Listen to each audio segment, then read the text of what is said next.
Welcome to Lapeef Politics. As you guys come in, make sure you hit that like button. Also, make sure you subscribe to the channel.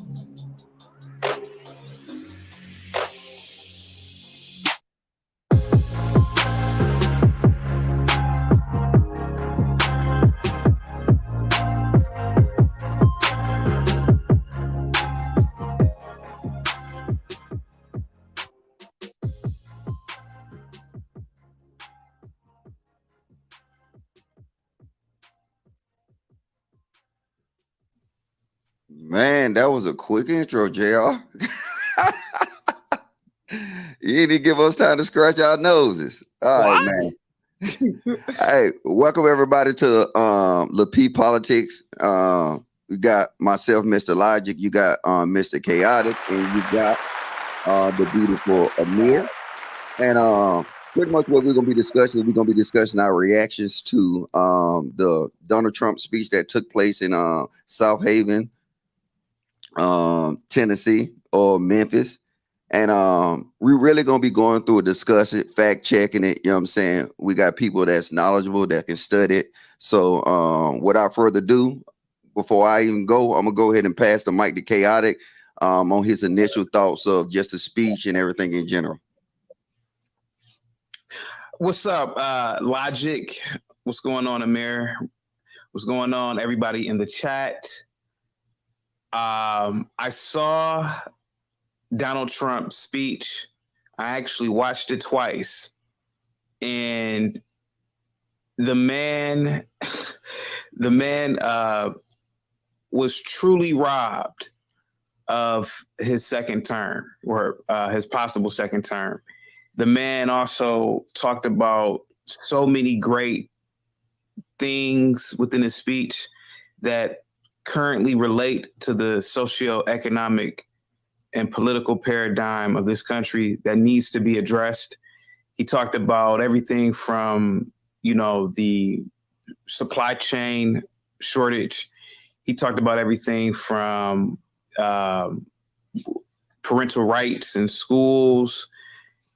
The man also talked about what his administration did, how it was a much better America under his administration, and compared it with this horrific administration that we have right now, in my opinion.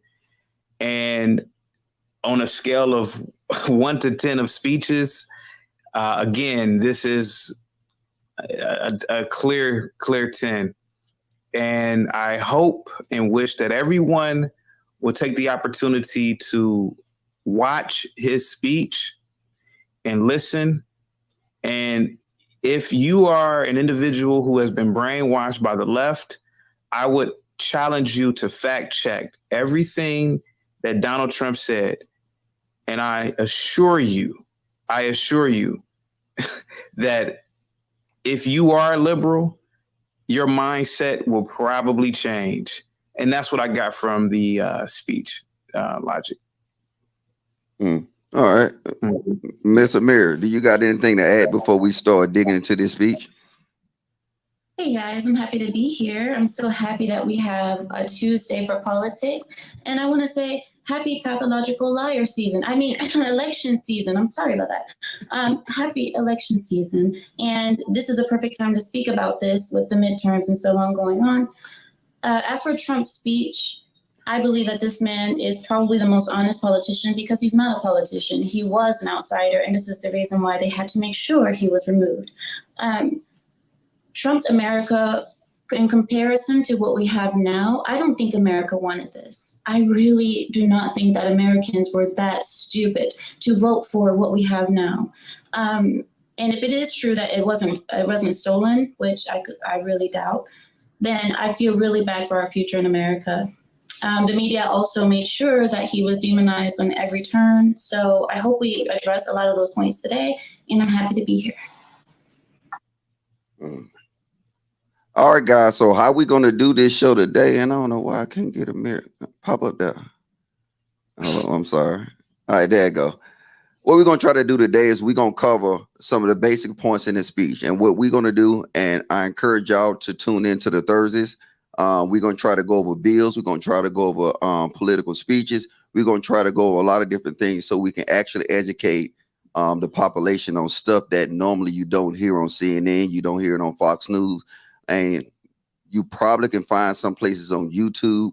So what we're trying to do is be able to give you the information, fact check it, and then also try to bring you a different perspective than what you'll normally hear.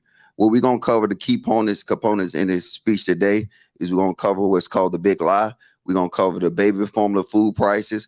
We're going to talk about the airline shortage. We're going to talk about the pullout in Afghanistan, how that impacted and turned out today. We're going to talk about actually Trump plan to impose tariffs on Mexico. And also we're going to talk about the one that y'all really want to hear, transgender in sports. All these things he covered. And at the end, we're going to do a freestyle between the panel. And after we do that, we're going to open up the panel for the people can come up and discuss exactly what was said in the speech. So if you're coming up, you got personal feelings, whether you're on the right or left, please restrain yourself and only discuss things that he discussed in the speech. Don't come up here talking about he's racist. We don't care. We care about policies. We care about things that people's being put forward. And we want to actually have a good show so we can present information. So without further ado, we'll go in and actually cover the big lie. Chaotic, you want to give the people a brief history on the big lie before we start? Yeah, I do. So in a nutshell, it's like an echo. Can you hear me? Yeah, you sound fine. Okay. So in a nutshell, the big lie, I'm going to break this down into 5 points. So the big lie is, number one, was the election was stolen because it was not possible Trump didn't win. So in Trump's telling, the big lie is that the election was stolen from him. A lie as massive as stealing of an election with hundreds of millions of voters requires a bunch of smaller lies. So the number 2 point would be Trump accuses individuals in the media that there was a massive technological conspiracy to rig the election. So the media, especially like CNN, they're saying that an element of Trump's lies is that the voting equipment and software company, I want to say Dominion Voting Systems, was biased against him. So Trump is claiming that the system was biased against him, but there is a lot of evidence coming out now that is in fact partially on the side of Trump now. Like, he wasn't lying about this.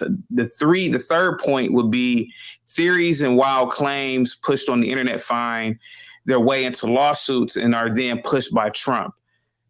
So an example would be Republican lawmakers in Arizona were fed that a false allegation that an election database had been deleted. Now, according to the media, it wasn't deleted. But if you are an individual, we already know that elections can be rigged. And I hate to use examples from outside of this country, but I'm going to have to in this point. Elections are sometimes rigged. So Trump has good claims as to believe that the election was rigged. Another one is investigators are biased. So that's another point that Trump has made as well. But obviously, people are thinking he's lying on that as well. So just as recounts that found no change to the election results were labeled by Trump as frauds and hoaxes, a review of the January 6th insurrection launched after his election. Now they're calling it lies, can only be slanted. Trump turned hard on a bipartisan agreement to investigate the insurrection. So basically in this, the idea is that Trump is saying that the individuals investigating are biased against him. And if you are an American and you remember Trump's presidency, we already know the media was always biased against him. So why wouldn't investigators be biased against him? Why wouldn't fellow politicians be biased against him? And the fifth part about the big lie is Trump supporters questioning the results are just being good citizens. So an example would be in the growing case of the collective amnesia many Republican lawmakers are developing about the January 6th insurrection. Now, this is what CNN is saying behind you. So obviously they're being biased against Trump here. It says there's the idea that people who stormed the Capitol were just concerned and wanting to be heard. So CNN are basically saying that these individuals were basically not individuals who wanted to be heard, but individuals who wanted to overthrow the government, which we already know is false. So these are the claims that are being made by Trump. And obviously the left are saying that, well, these are all lies, et cetera. What say you, Amir? Well, before we move on, let's watch the clip first. It's probably like 30 minutes. This is what he presented during his actual speech. So we're going to let everybody hear the speech and we'll come back and fact check it and we'll show you details of why this actually is the truth. Yep. Uh-oh. You ever see where they say the big lie? That was no lie. The big lie was what they were doing. That was the big lie. Yep. And in fact, a big story from 2 days ago that CNN has put a clamp on ever using the term the big lie, because I think they're worried about the legal liability of using that term, because I think they realize it wasn't a big lie. They're not allowed to use the term the big lie on fake news CNN anymore, it's a reason. And under this leadership, our country is being destroyed. Joe Biden is the worst president in the history of our country. He is, which I agree. So absolutely, a quick fact check. What he said is true. Actually, the new vice president, the new CEO, Chris Light, on CNN actually did an internal memo last month, and he actually advocated that all his employees stop using that term, the big lie, because if you don't know, I encourage everybody to go look at a documentary called 2000 Mules, what actually came through, and it exposed a lot of stuff that CNN, MSNBC, and a lot of left-wing media was saying that was a lie. Also, they did a poll, and these polls coming from CNN. So if I have a view, I'm gonna look at the opposition poll. The poll that came in from CNN, the initial poll that was done in January said that 59% of Americans believe and they had confidence that the election was done correctly. And then it was only 40% that lacked confidence in elections. Now, today, 52% of America say they do not have confidence in the elections. And then 49% say they do. So we send a big twist with all this information coming out, a lot of resources, a lot of data from people like, and I'm gonna give them a shout out, people like Steven Crowder, who called it out up front. Yeah. He did independent investigations. If you haven't, go check out Steven Crowder video where he actually was going to Las Vegas and seeing that the places that people was voting from didn't even exist. It was an investigation done in Arizona. A lot of people was doing investigation on this. So the whole concept of the big lie that was pushed by left-wing media and CNN turn out to be now what Donald Trump said is legal ramifications behind it now, because what they did is they constantly not only silenced the president of the United States, but they silenced the American people. And then that also, just like Chaotic said, it kind of spearheaded to the bigger picture on January 6th. We're not going to really go into January 6th on this panel. We're going to kind of keep it to the end. But Amir, do you got anything to add to the information that we just covered within the speech and the details I just gave? I think you guys have a lot of valid points as well. There were a few things that I wanted to bring up regarding, oh my goodness, not full screen. Okay, there were a few points that I wanted to bring up. There were a lot of anomalies in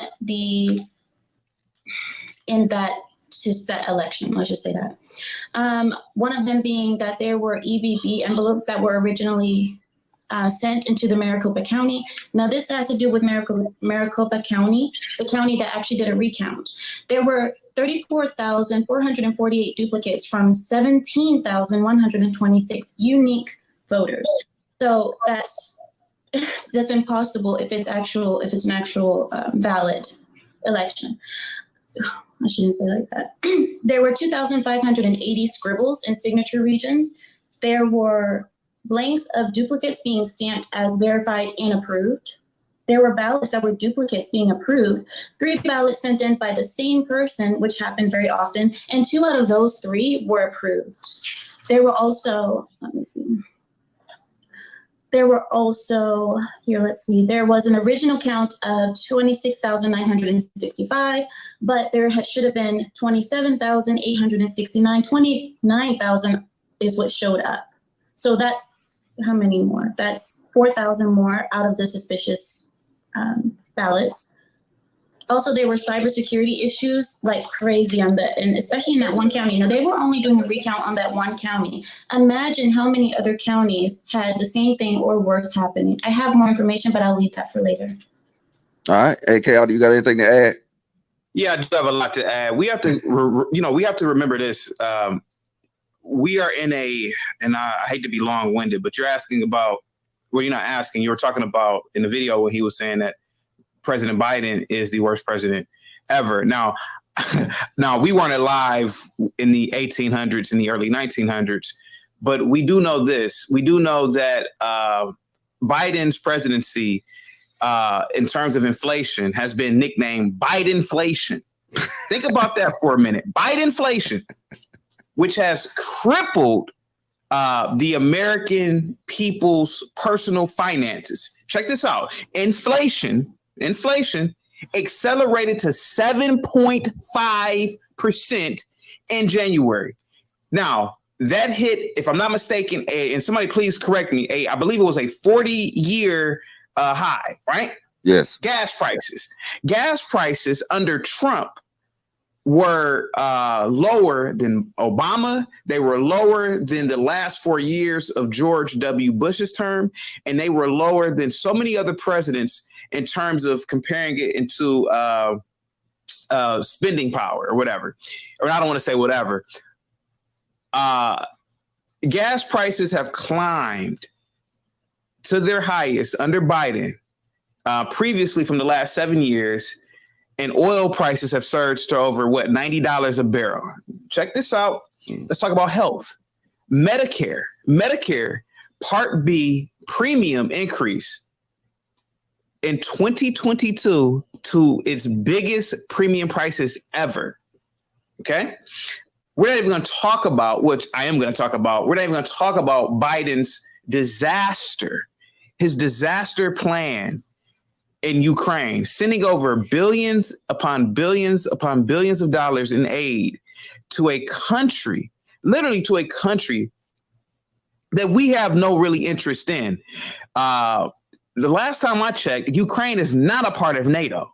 So why on earth is Biden sending over billions of dollars to this country while people in this country are suffering from homelessness, while people in this country are suffering from poverty, homelessness, and I already mentioned inflation. People could barely drive to work now. Mm-hmm. So we're not even going to mention. I think people are forgetting even the pullout in Afghan. Yeah, Biden wasn't prepared to pull out in Afghan. Yeah, we gonna get into all that. Sorry. No, right now. I mean, because you had a good segue, and that segue I think is important. Another thing is when you brought up the food shortages. So we're gonna discuss the food shortages. We're gonna actually hear him actually say it out of his mouth. We're gonna come back and then we'll discuss it and we'll bring facts to you. Absolutely. 0.5 million people have dropped out of the labor force. Real wages have declined 14 months in a row under Biden, and we are seeing devastating stagflation. You know what stagflation is? You don't want to know. It's worse. Nobody's ever seen anything. What we're looking at now is horrible. Gas prices have reached the highest level in history. Other than that, we're doing very well. Grocery prices are skyrocketing, also setting records. Grocery prices, they say you can't make bacon anymore. Darling, I'd like to have eggs and bacon. I'm sorry, we can't afford eggs and we can't afford bacon. How about some bread? No, we can't afford that either. What am I going to eat? You're not going to eat anymore. You're going to lose about 50 pounds, darling. You basically can't order anything. Is there anything you can eat? Like normally, Cindy Hyde-Smith, there's something you can order that's less expensive. Is there anything? Grits? What about grits? Anything? Oatmeal? Nothing. No, but eggs and bacon and all this stuff. I mean, it's just like through the roof. It's a shame. Should have never happened. And then you go to the stores and there's nothing on the shelves. We never heard of this before. We're like a third world nation. And it all took place in 18 months. Can you imagine? Damn. Think of it. We don't even have baby formula. I thought it was sad the other day. Planes are coming in from Europe. They're now shipping us. Europe is shipping us. This never happened before. And, you know, a couple of planes are not going to make much of a difference, but that's what they're doing. They're sending a couple of planes, and we're probably paying for it, too, and we're probably paying numbers that you wouldn't believe. But all right. So you see, I think this is probably one of the best, well put together speeches. It was added with comedy, but we're not going to deal with the comedy. We're going to deal with the fact. What he said about food prices. According to the USDA, beef and veal had actually went up 16.2%. Pork went up 14%. Poultry went up 12.5%. Fish and seafood went up 10.4%. Like he said, eggs, it went up 11.4%. Dairy, 5.2%. Fats and oil, 11.7%. Fresh fruit, 10.6%. Veggies, 4.3%. Processed fruits and vegetables, 7.6%. Sugars and sweet, 7%. Cereal and baking goods, 7.8%.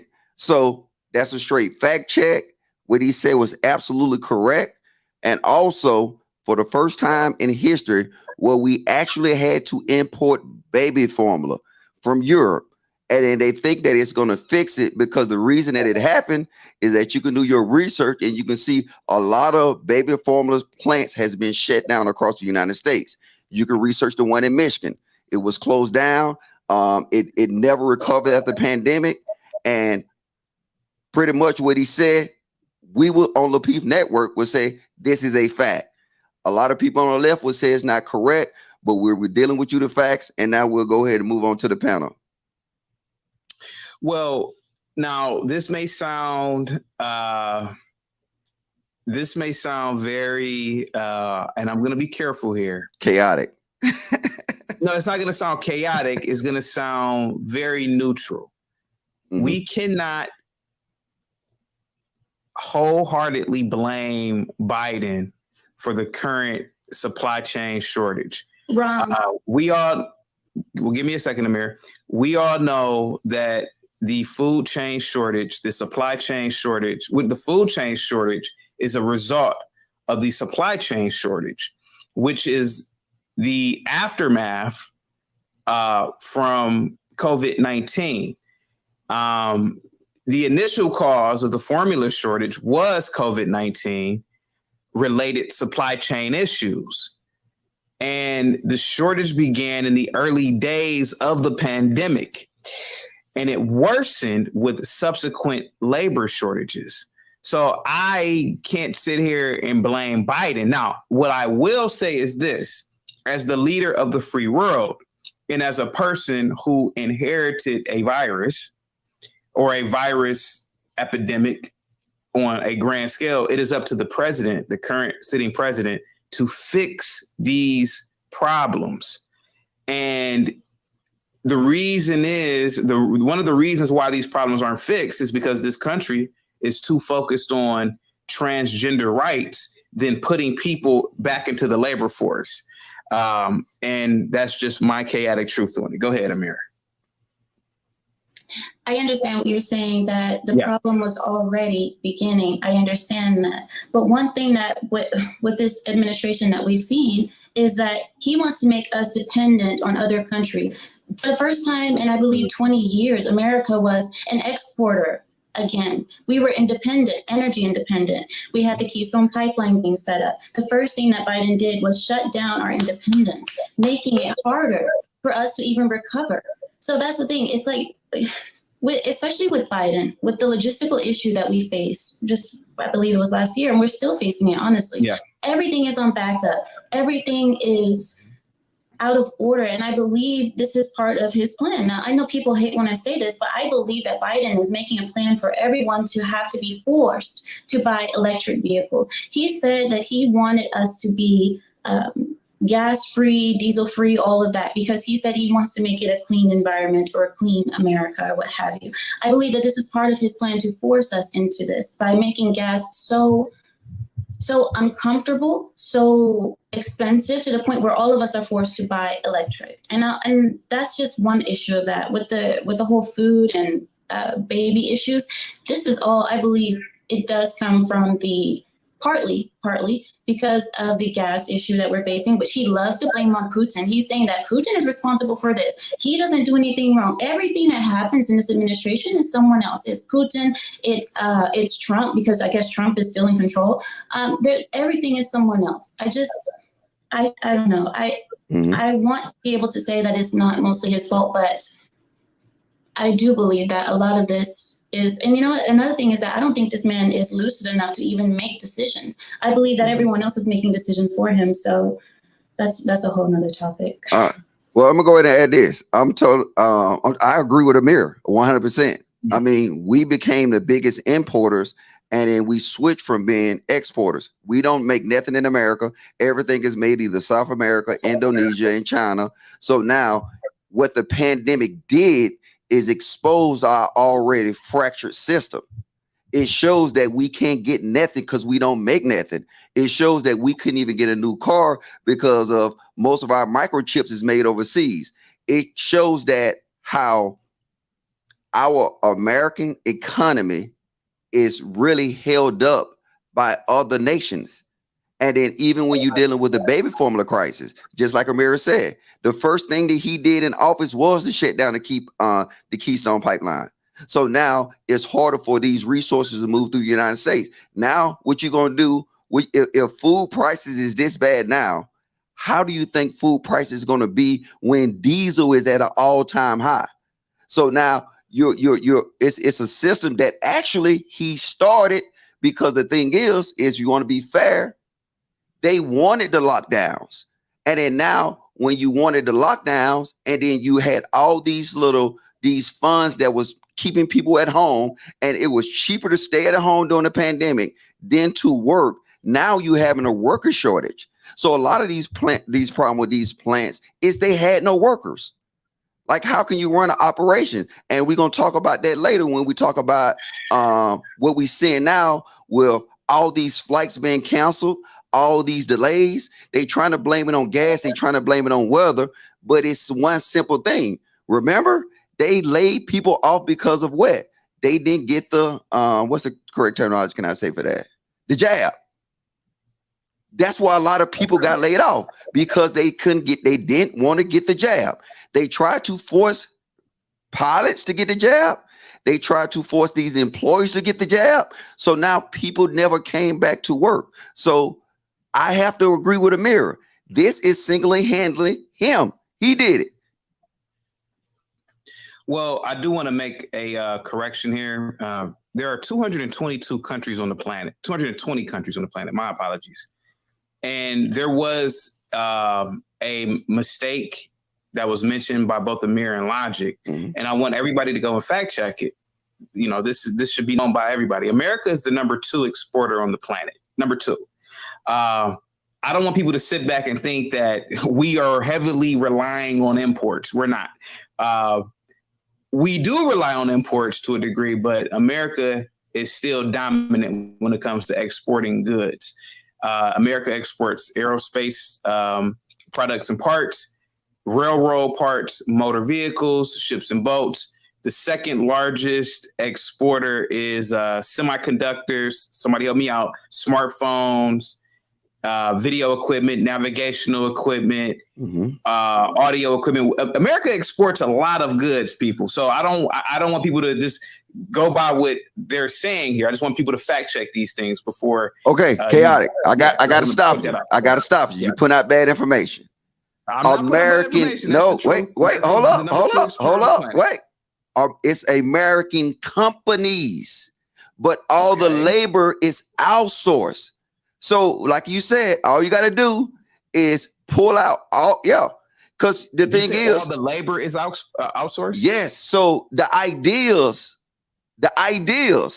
Nabisco, Apple, everything and then now, if you look, Trump changed that. You remember your old iPhone had what? Made in China, right? Look at your new iPhone. I'm listening, sir. Go ahead. No. Your new iPhone said made in America, produced in China. So now what it is they able to fluff the stats. I understand what you're saying, but brother, if all this stuff was made in America, then we would have never had these problems. Nothing. You can't, and I will provide a list, and I'm gonna go ahead and let Amir go. I will provide a list of all the major goods that we need that's not even made here. Just because it's Nabisco, an American company, does not mean it's made here. Go ahead, Amir. Agreed. They are the companies, but the companies, the actual companies, the labor and so forth are in different countries. Yes, they are American companies, but the labor is America accounts for the highest exports of airplane parts. What is it called? Refined petrol. Let me see. I have another one. Oh, medical instruments, integrated circuits, stuff like that. But mostly planes and spacecraft things. That's what we're mostly making in the United States. That is not really made anywhere else.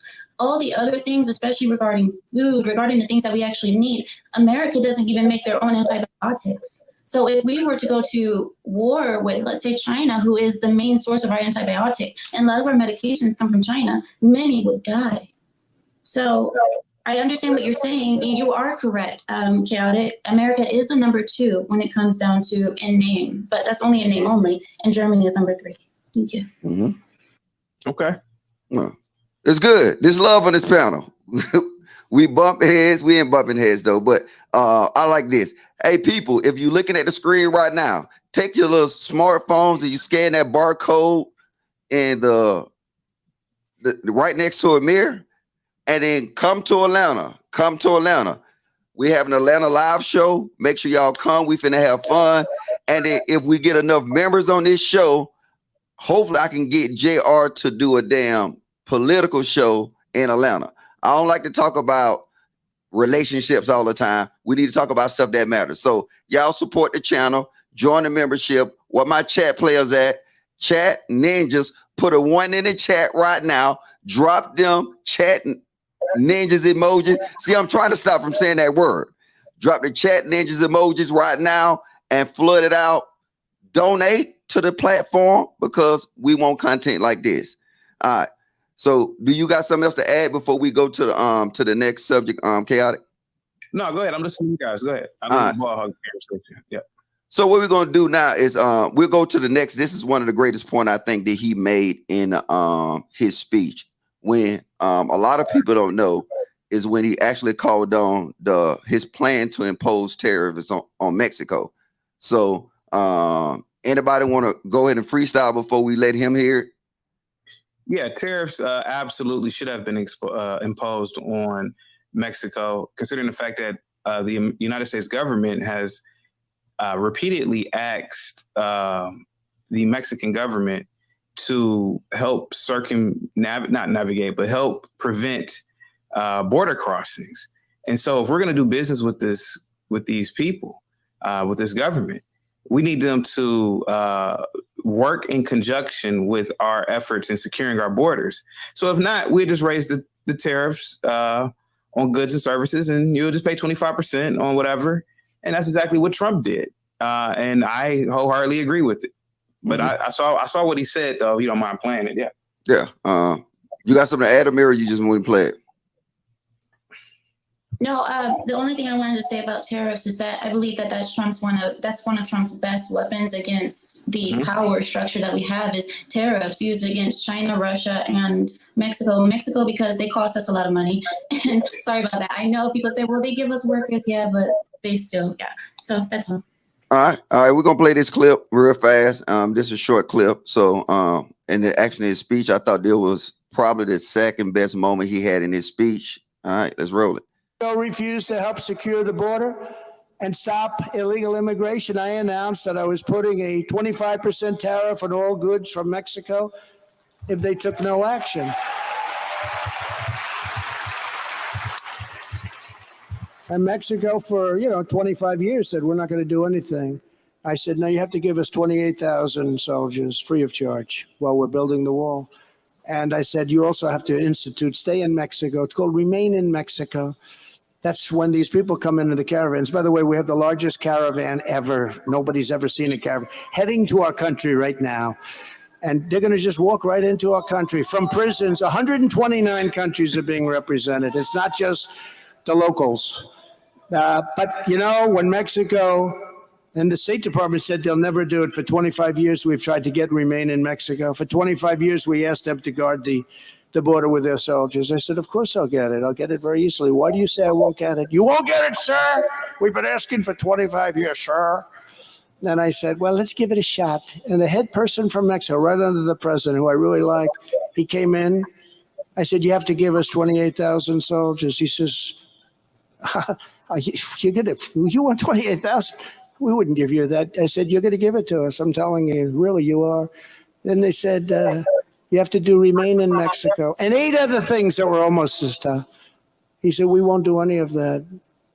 I said, well, here's the story. On Monday morning, we're going to tariff every car that you make in Mexico and send into their country by 25%. And we're going to tariff everything else that you send into our country, so that anything that's made in Mexico, we're going to tariff you 25% if you want to do business with the United States of America. And he said, sir, I'd love to supply you with 28,000 free soldiers. I would love to have a wonderful policy of Remain in Mexico. Remain in Mexico is, instead of coming into our country and coming to your great states.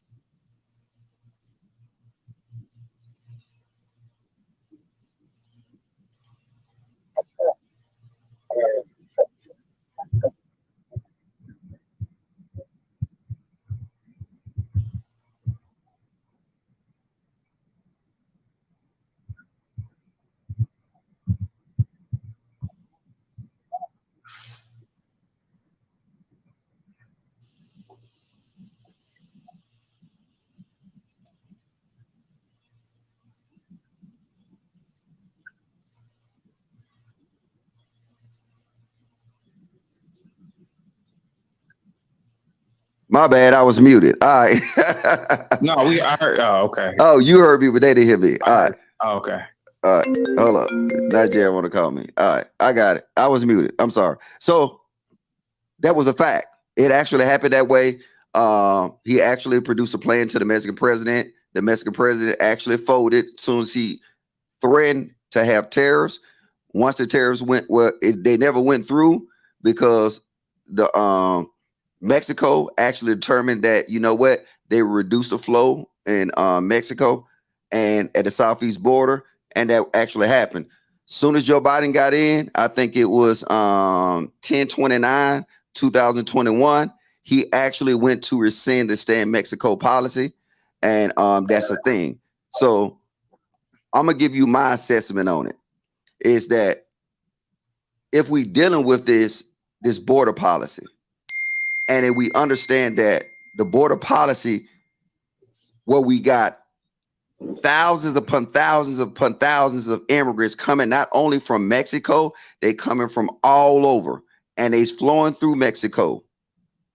Why do we want to foot the bill constantly? Because the thing about it is that it's a job risk. Because I mean, let's keep it funky. It's no doctors coming over the Mexican border. It's no pro athletes coming over the Mexican border.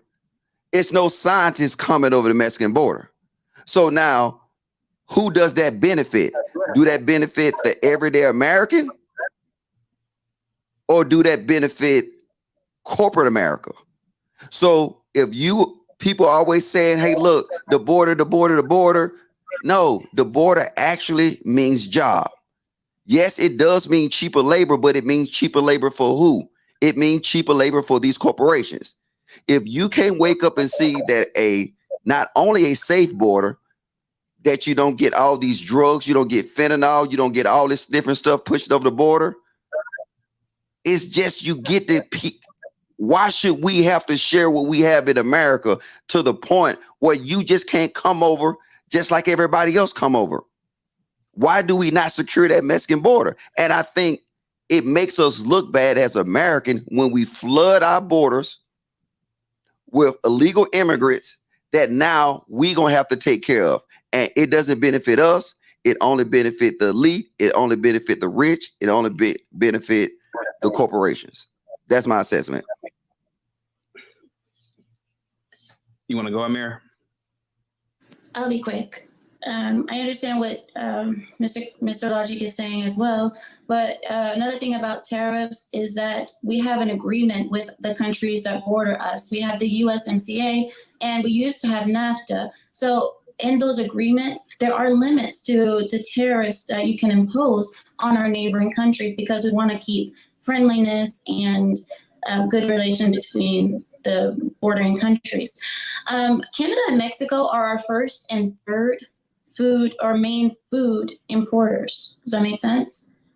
They give us the first, well, I believe Mexico, I'm not sure if it's Mexico or Canada, but I know they're the first and the third main importers of food to America.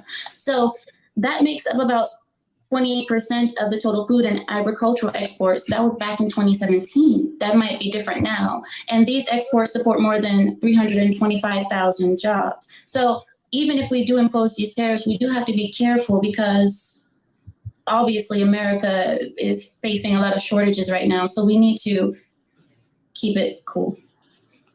That's a good assessment. Mr. Chaotic? Well, yeah, I mean, I already mentioned that that I believe that Donald Trump, former President Donald Trump, did a great job at his policies towards Mexico and implementing tariffs. But in my personal opinion, I do believe that the border should be absolutely secured. You are right, Amir. We're not bringing in scientists, doctors, engineers. A lot of Mexicans that do come into the country, low skilled. A lot of them are criminals. A lot of them are individuals that really don't bring anything of significant value to the country. And for all of you who live in California, Texas, you all see the end result of having an influx of illegals into certain areas, and to be completely honest with you. So I wholeheartedly love everything that Trump was saying in this speech, and especially the whole border aspect in terms with the tariffs. Yep. And just a side note that we got to realize this, and I'm just saying this real fast, Amir. We got to realize this, that every other country actually have foreign tariffs. Like I said, a lot of people know that I lived in Korea for 3 years, and a bottle of Patron was expensive. American products was expensive in the Korean economy. And it's a double-edged sword though, but think about the benefits of it. If you actually implement these tariffs what you'll do is you'll actually have products being made in America. America is the number one consumer of a lot of things. So now it will actually be incentivized for these companies to come back to America, like the once great Detroit. Right now, that it's a hellhole. All them factories is gone. All of them is in China because they know that they can actually take their products overseas to be made for pennies on a dollar, and then they get rich. And also they stimulate other economies. If they did it the opposite way, you know what happened is that GM Detroit would look like a metropolis. It'll look like metropolis because not only is that money going back, it's rotating in America. Yeah. So now when you have these big facilities open up, you have jobs. And then if you have jobs, you know what you have? A lot of Walmarts, a lot of mom and pop stores, a lot of whiskey stores, liquor stores, a lot of cars being sold. You're stimulating your economy. But the way they do it now, without these tariffs, we stimulate everybody else's economy. And then now the people who own the American factories and the American corporation that's overseas, they get rich. And then we get poor. That's why we really no longer have a middle class. Our middle class is being taken out by every presidential election. And then everything that I'm saying now, forget Donald Trump. I'm talking about the policy. I'm not talking about the person. The person don't affect me. The policies affect me. It affect my family and affect you. I'm sorry. Go ahead, Amir. No, you took the words right out of my mouth, Mr. Logic. That was great point that you brought up, honestly. And regarding the tariffs and regarding relations between different countries, we have to also look. I mean, this might be slightly off, but just really quick because it might segue on the next part of Donald Trump's speech regarding the trading that we have with Middle Eastern countries. If you guys haven't noticed, Saudi Arabia in particular has started using, well, the king has offered to start using rubles instead of the dollar for trading petrol, oil. And that is going to be really bad for America because now our dollar is not going to be worth much as well. The ruble has gone up, the dollar is going down. So we have people, and especially because of this administration, even the prince in that country, when Joe Biden calls Middle East, calls Saudi Arabia in particular, they ignore him. The king of the United Arab Emirates didn't answer his phone call, but when Putin called, he answered. Hey, do you want to go in more detail? Because I'm not insulting anybody intelligence, but a lot of people don't understand the petrodollar. They don't understand the aspect of that. And what she's really saying is that what holds up the American dollar is because everybody trade oil under the American dollar.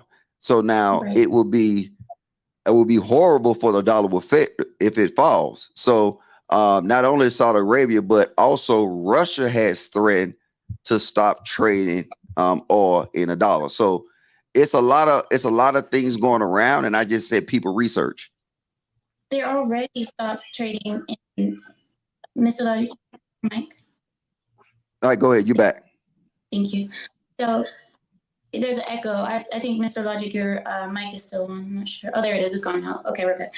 But yeah, you're right, Mr. Logic. A lot of people don't understand where the dollar gets its heavy weight from, where it gets its weight. And that's majority. If other countries see the dollar and they see it, an example is like if you have a dollar, an American dollar, you go to another country, you trade your dollar for their money. Now, the way that you can tell if their money is valuable or not is if you will get the equivalent of our money in their money, or is it that I'm giving you $1 American and you're giving me 30,000 pesos, 30,000 yen, 30,000 what have you. Look at the Vietnamese currency. It's like just to get a loaf of bread, I believe it's like 6,000 of their currency. 6,000. That means their money is worthless.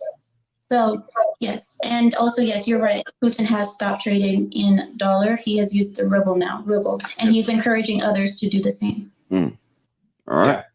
Yeah, I mean, she's absolutely right. And if anybody wants to fact check it, they can. The Russian ruble has risen to its highest value against the US dollar since 2015. And we all know, what is that an indicator of? I mean, obviously there's major issues going on in the Biden administration if all of these collapses are occurring. I don't want to say collapses, because a collapse it means forever, in my opinion, but we have to really look at this and wonder, why is the ruble rising higher, or potentially rising higher than the US dollar? But these are questions that need to be asked, especially by economists, in my opinion. Yeah. Big facts. So what we're going to do is we're going to cover one more point that he actually discussed it, and then we're going to have pretty much a freestyle. We'll just sit here and just do political talk. But this one right here I thought was important, only because it's scary that no other politicians is speaking upon this. So I'm going to play the clip, and then our panel will discuss this. Rights. And we will not let men participate in women's sports. Is that okay? Hey, Logic. Oh, never mind. Oh, I can't. We're not going to let it happen. You saw the weightlifter, right? I think it was 218 pounds. A woman is lifting weights. She's great athlete. The record for years was, I think, 218 pounds. It's a lot of weight. 218 pounds, a lot of weight. And they put on like a half an ounce and a half an ounce at the end. She's going to break it by just a little bit. And she gets up and she's ready. She's trained for 10 years. And she gets over those weights and she lifts. You saw this, right? She lifts. Yeah. Didn't work, Bomb. Didn't make it, but you'll make it. Then this guy comes up. I think his name was Rita. No, I think so. Whatever.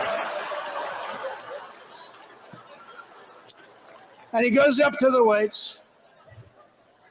And here's the guy. He started doing reps. They said, have you lifted before? No, I just started. Oh, great. It's so crazy. The other was the swimmer. You saw the swimmer? She was going to break the record. You know, the sad part is they don't want to complain because it's not. I'm the only guy that talks about it. You ever notice? You never hear politicians talking about it. They don't talk about it. I think it's fine to talk. I think it's ridiculous. I think it actually hurts women. It demeans women. All right, y'all go ahead. I mean, Amir, I leave that to you. I mean, you're the only biological woman you're the only woman on the panel, so I'll leave that to you first. But what is a woman really? Exactly. Right. No, with what he's talking about, I agree completely. As you guys already know, I believe that the feminists are doing a disservice by not fighting harder against men taking over the world. Essentially, we are going to lose female sports. If we can't even say what a woman is. Do you guys remember when story time? Do you guys remember when Kamala Harris? I'm sorry. What's the Ketanji Jackson Brown? Yeah, Mrs. Brown. Do you remember when she was asked if she could define what a woman was, and she said no because she's not a biologist? This is absurdity, and the fact that we can't even say what an actual woman is while being an actual woman is sad. And what Trump always spoke about, he always spoke about the LGBT agenda. He always spoke about Jericho Green. If you guys don't know Jericho Green on YouTube, he's awesome. Jericho Green calls in the Ku Klux Trans. The Ku Klux Trans. So literally, like they have their own agenda. They're just trying to destroy the actual female. And I think that this is the most misogynist thing, the most misogynist agenda that we have ever seen in history. When you're claiming that you can be an actual woman. In fact, you are more woman than an actual woman. Did you guys know that there was a man put on the cover of a magazine as, what is it called? World's most beautiful woman or something like that? And he had been a so-called woman for about a year. So you're telling me that we are that, and I think it's also women's fault. Women, we are sitting there just letting this happen. Where is women? Grab your well, we don't have those, but grab something on yourself and stand up against this, because this is our fight. We can't expect the men to fight for us when the men are the ones actually taking away our rights. So my rant is over. Well, to piggyback off of what you're saying, there needs to be, in my opinion, a federal, I mean, I hate to say this now, but there needs to be a federal, I want to say law, maybe, I might be using this wrong, but something that federally establishes what the biological genders are.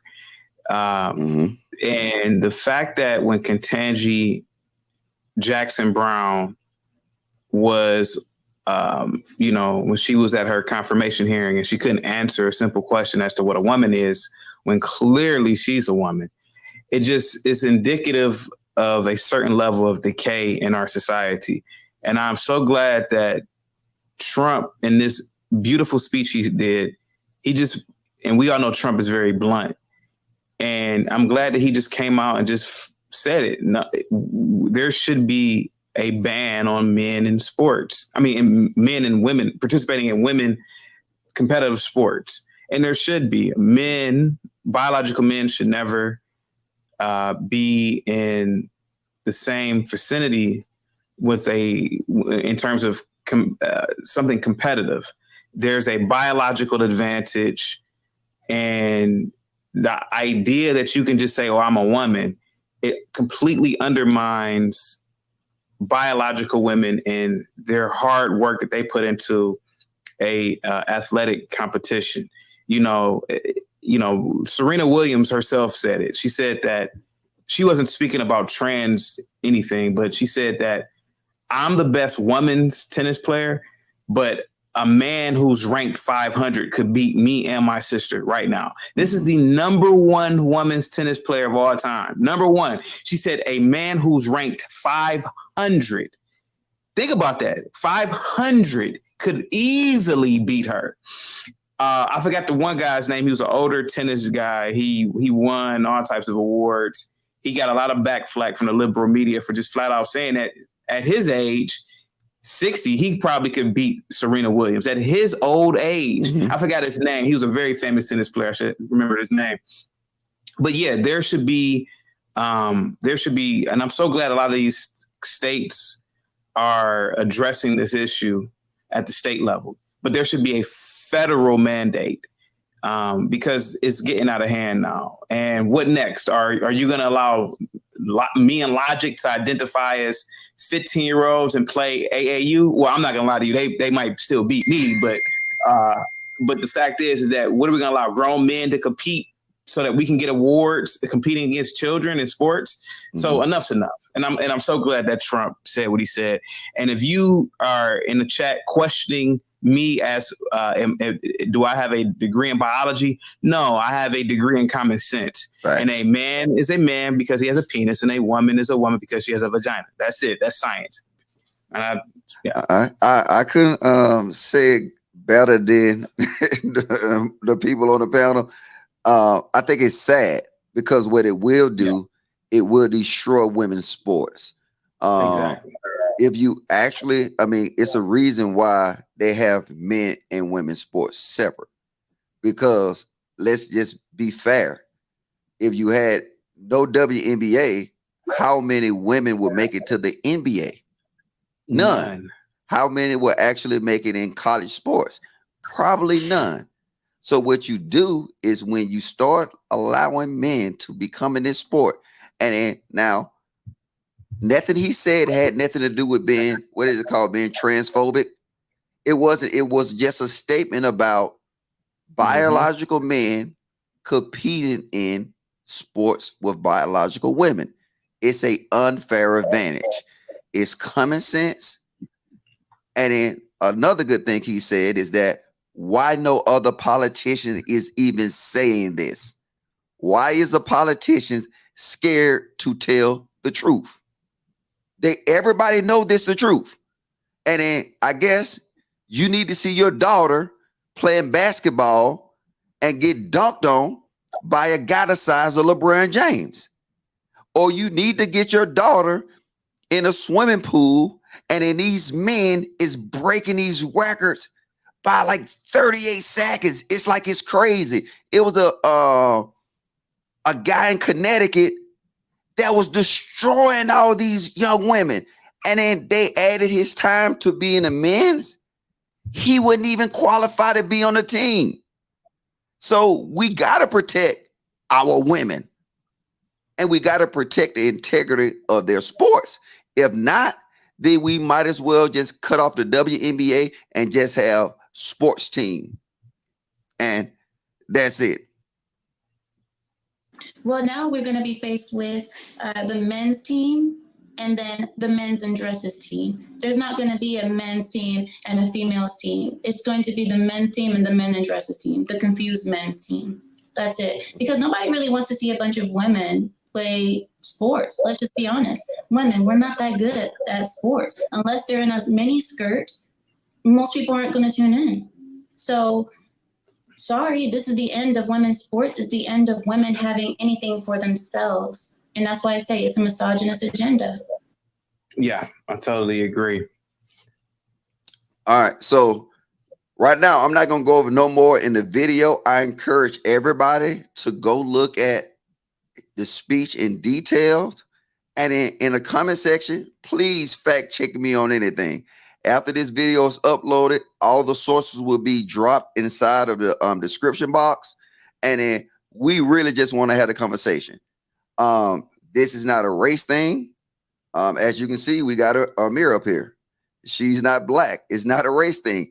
It's literally about common sense, and it's about actually preserving our way of life so we can leave something better for our kids. On this political show, we're going to really try to dig into a lot of issues. And if you like this format, man, please hit the like button. Don't be cheap and donate. Members, please go ahead and join.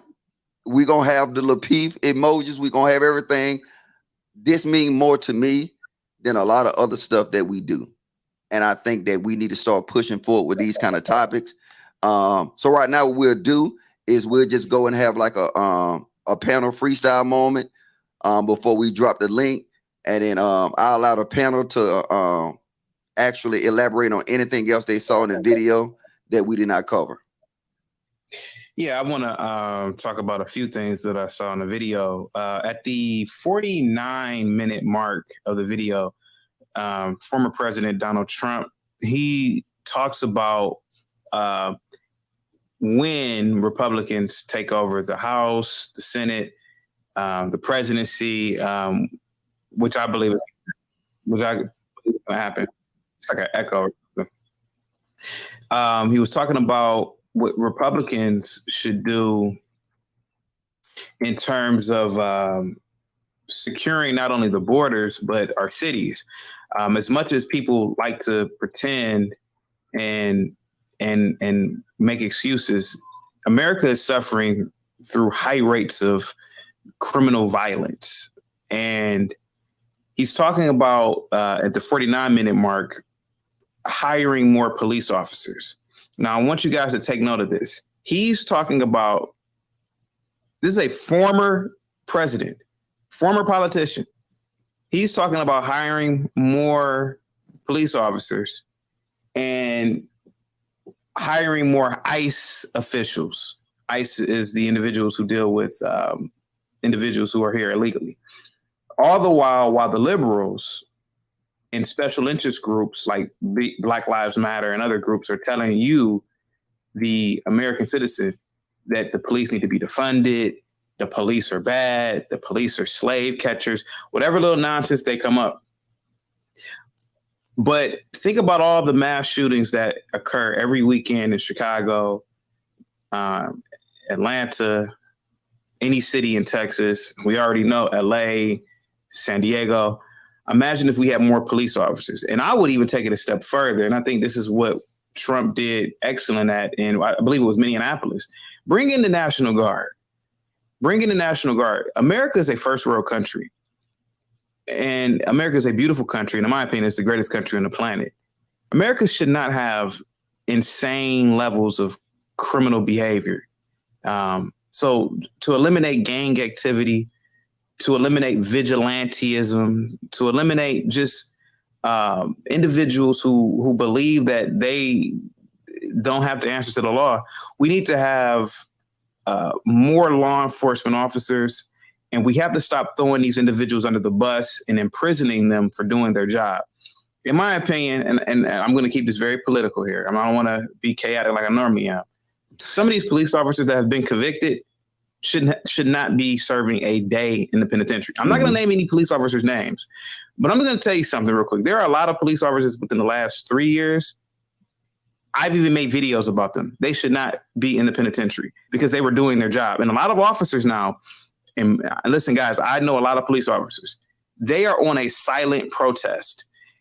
Watch and pay attention the lack of police officers you see around now. Watch and pay attention about how many times people will call the police and the police won't come. Because you know why? Police officers are saying this. Why am I making $50,000, $60,000 a year trying to, and which is not a lot of money, trying to serve this community, all to do my job and end up in the penitentiary for a manslaughter charge or a murder charge, all because I'm doing my job.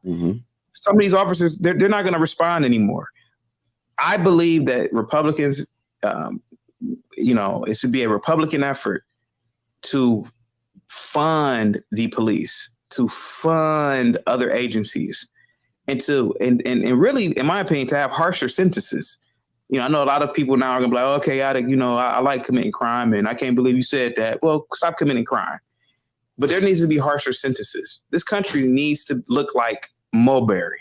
If anybody doesn't know what that is, that's the Andy Griffith Show. This country needs to look like Pleasantville instead of like South. See, what eventually is going to happen, and this happened in South Africa. Look at the anarchy in South Africa. The police don't even go to certain areas of Johannesburg and Soweto and what other cities are in South Africa, Pretoria, because the people protested apartheid, protested law and order, and now it's just vigilantism. Now it's just anarchy everywhere. And it's chaotic. All you got to do is go online and look for yourself. All you got to do is talk to a South African. And I see South Africa coming here if we don't listen to Trump. And that's at the 49-minute mark. But we have to respect our police officers. But Amir, you got to. Thank you so much, Mr. Chaotic. Really quickly, I know we're supposed to keep it kind of short, so I'll keep it really short. I always speak about the decay of society that we're facing today. The decay of the Western world is in full effect, and there's so many signs of the decay. One of that being lack of accountability. Just like Chaotic said, there's also a lack of punishments. There's a lack of respect for authority. There's a lack of education. There's in schools, I always talk about schools because this is the future. The schools, there's no discipline, there's no structure. The teacher cannot say anything, and if they do say anything, they always say it's mental issue, or they put the children on drugs, or they send the child home, but the child is not punished at home. So that lack of authority in the home is also transferring into the schools. The other sign of the social decay that we are facing in the West is lack of shame. There's no shame anymore. Every time someone wants to actually say the truth or say what's real, they get shamed for it. They get, as they call sign language, they get called names, insulted, ignored, or, even worse, they canceled, cancel culture, right? Canceled just for speaking the truth, just like Trump. The other sign of the social decay is that you see that there's no defense of the weak or the young. I see children being indoctrinated constantly by, as we were speaking about, the leftist agenda, the LGBT, all that. You guys see it's Happy Pride Month, isn't it? So this is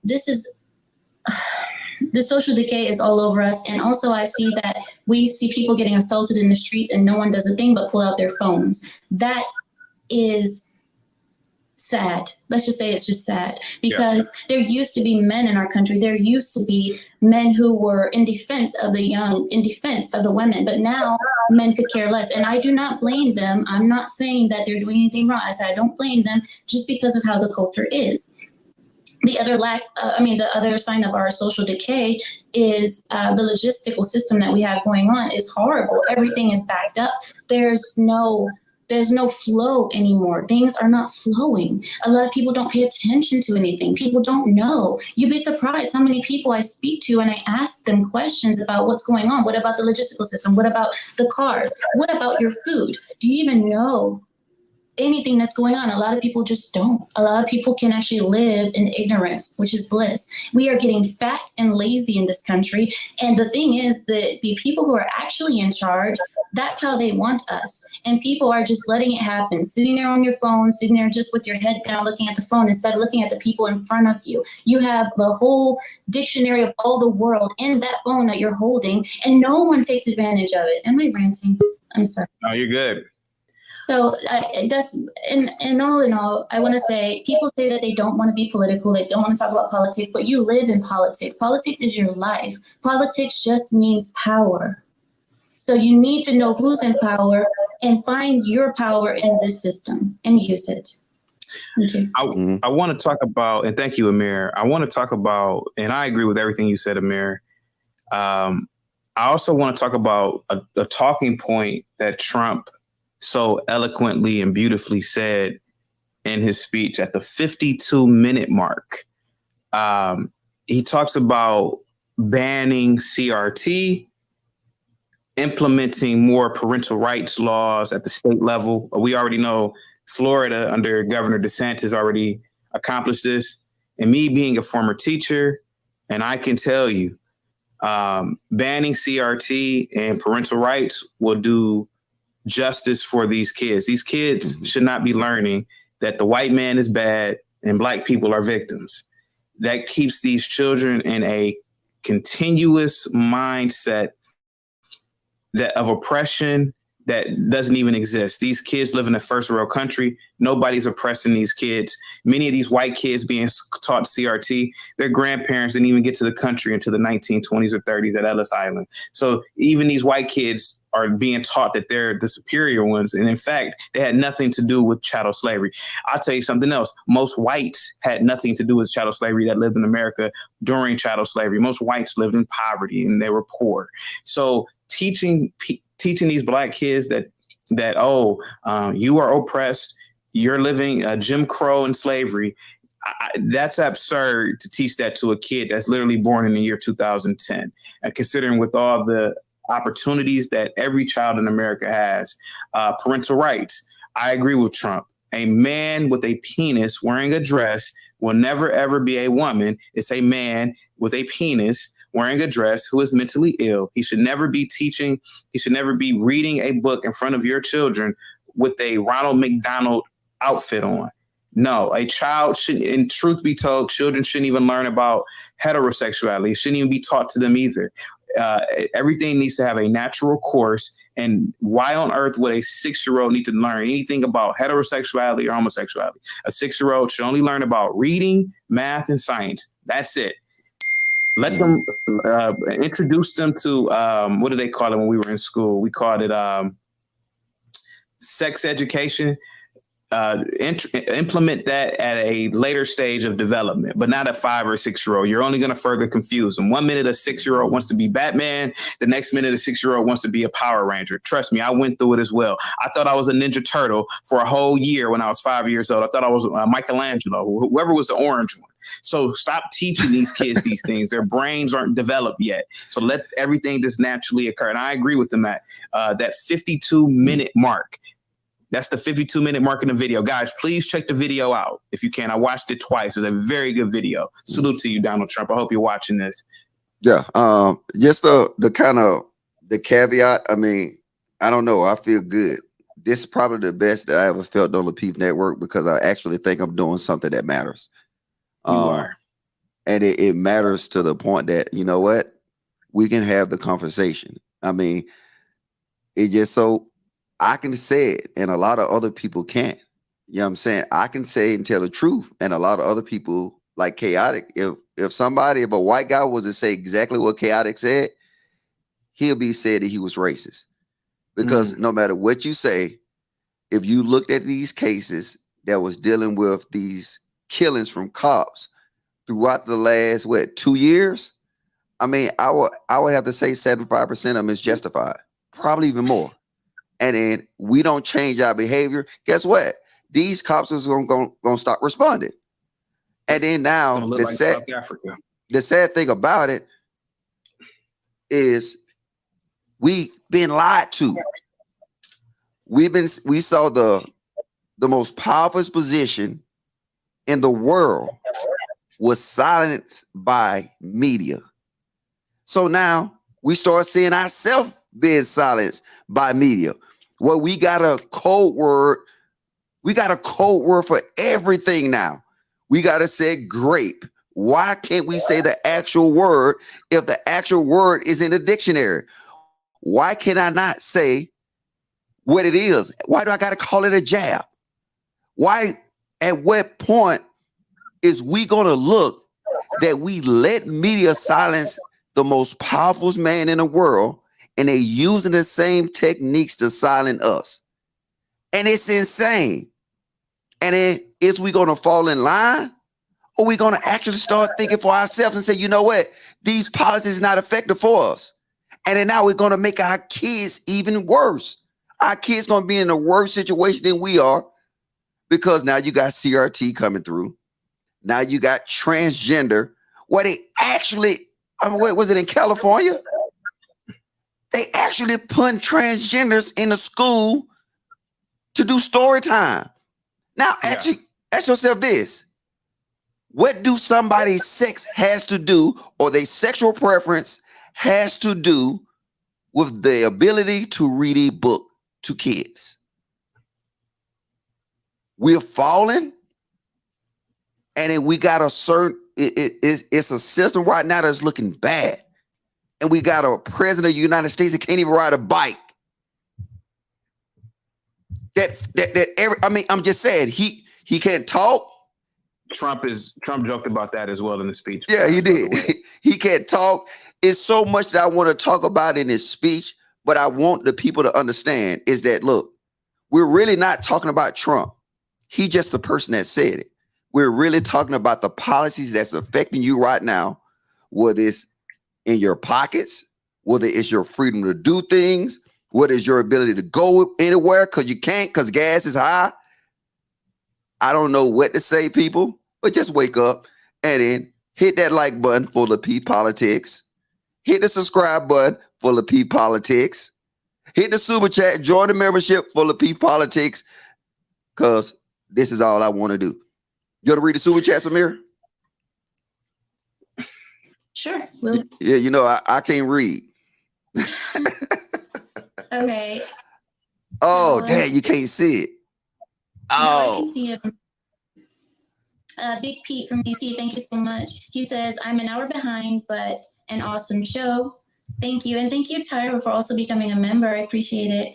Let's see, 1 minute. And then we have Taya says, thank you, Taya. She says, Lapeef Politics, great addition to the network. Thank you as well. Thank you so much for that. And let me see. 1 second, I'm pulling them up. Oh, we have Casey. Casey, thank you so much. She said, Chaotic Truth is the GOAT GOAT. Thank you. Yes. I can't get them all together, though. Come on already. All right, I'll try to read it. I'll try to do it. All right, so I'm going to go quick. Tara, thank you for being a member.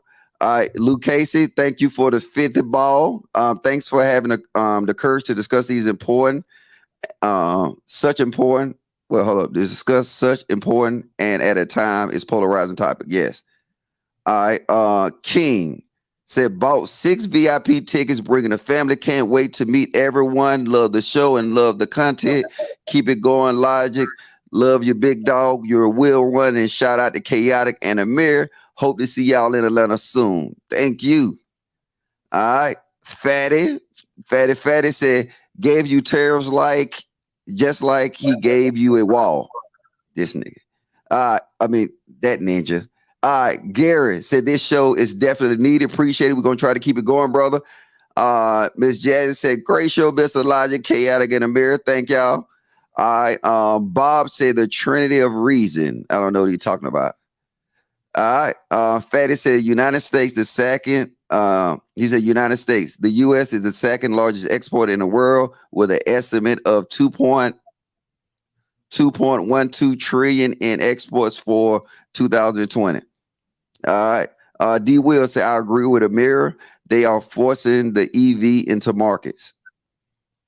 All right, Fatty came back and said food, fuel, and inflation is at an all-time high in Europe too. That has nothing to do with buying. UK has formula shortage too. Thank you, Chaotic. All right. Lurch said, as of yesterday, one Russian ruble was worth $0.017. All right.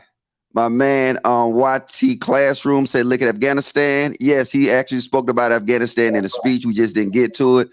Caseless said, chaotic truth is the GOAT. Yes, he is the GOAT. Let me catch up on these right here.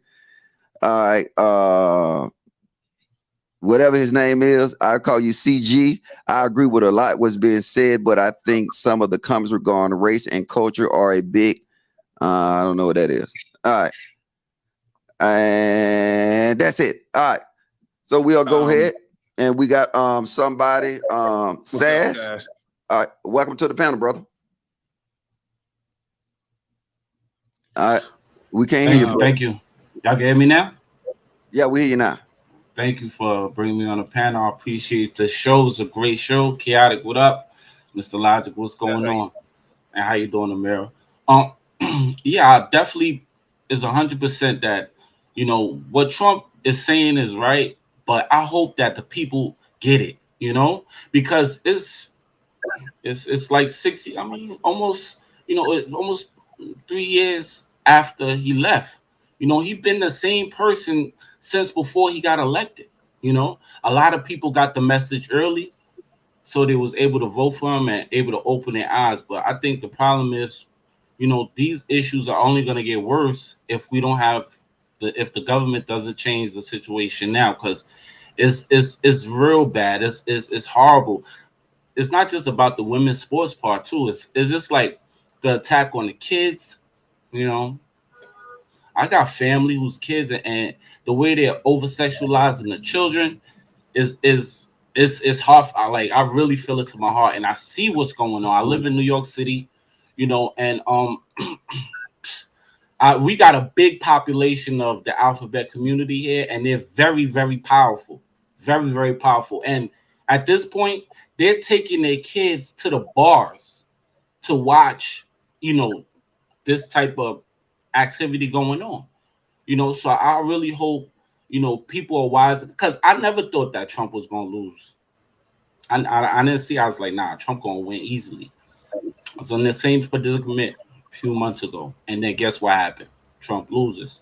So I'm still on my mind. What if Trump loses? What if he loses? What if this message falls on deaf ears? I hope not. You know, and I'm just thanks for having me on the panel. Oh, and one more thing. What about Ice Cube's plan that Joe Biden was supposed to sit down with and talk to him about? Where did that go? Hey, don't ask me. Ask the women on Fox Soul. Ask all the black women that's in Black America, and ask all the black men that voted for him. That it was literally. I mean, I'm with you. You had and people downplay this, but that was the first piece of negotiated, more or less, plan or legislation that was going to move forward, because he could have did that in executive order. So we fell asleep on that, and then guess what? I'm gonna just be honest. Most black people is not thinking about that right now. Most black people forgot about the platinum plan because Joe Biden and Kamala Harris said, "What? We're gonna actually do something. Just give us time. We're not in office yet." Now it's been 18 months. How long it been? Almost 2 years. 18 months, yeah. So almost 2 years, and you heard no alternate platinum plan. But this is the sad part about that, brother. And you tell me what you think. I mean, and the panel is that everybody is now silent. Nobody is speaking about it. Like, where's Fox Soul? Where's Meek Mills? Where's Jay-Z and Beyonce? Where's Cardi B and Offset? Where's Charlamagne the God? Where's all these different people that was making an excuse for him not able to say out his mouth that once I get elected, I will have an alternate platinum plan? Yep. I remember, I remember when one, Meek Mill was supposed to go up to the White House and Jay-Z said, no, don't go. I remember two, when there was a group of people, including Diamond and Silk, Paris Denard, the Reverend that Trump had with him, a few black people was, remember they were standing around praying over him? And the black community made so much fun of that picture right there, calling them coons, Uncle Toms. And I remember when Trump was in office, black people used to be in the White House every other weekend at the table. They wasn't dancing, they wasn't performing, they wasn't rapping. They was at the table negotiating and talking about policies that could possibly change America or change the community for the better. That's what I remember. I remember when Trump also said that he was going to bring he's going to put tariffs on American companies who's importing their foreignly built goods into America. Going to put some tariffs on them, and you're going to pay. You better bring the companies back into America right now, or else. But you see the issue is, and Amir got some of them. Just say this real fast, Amir. 1 minute. The reason is you can understand the impact of that. Well, you got a whole society that's 2 men is unemployed, and then you got all your factories over there, and he stated that, and he actually was implementing things, and just like you said, he brought black people in to discuss policies. Democrats no singing and dancing to perform.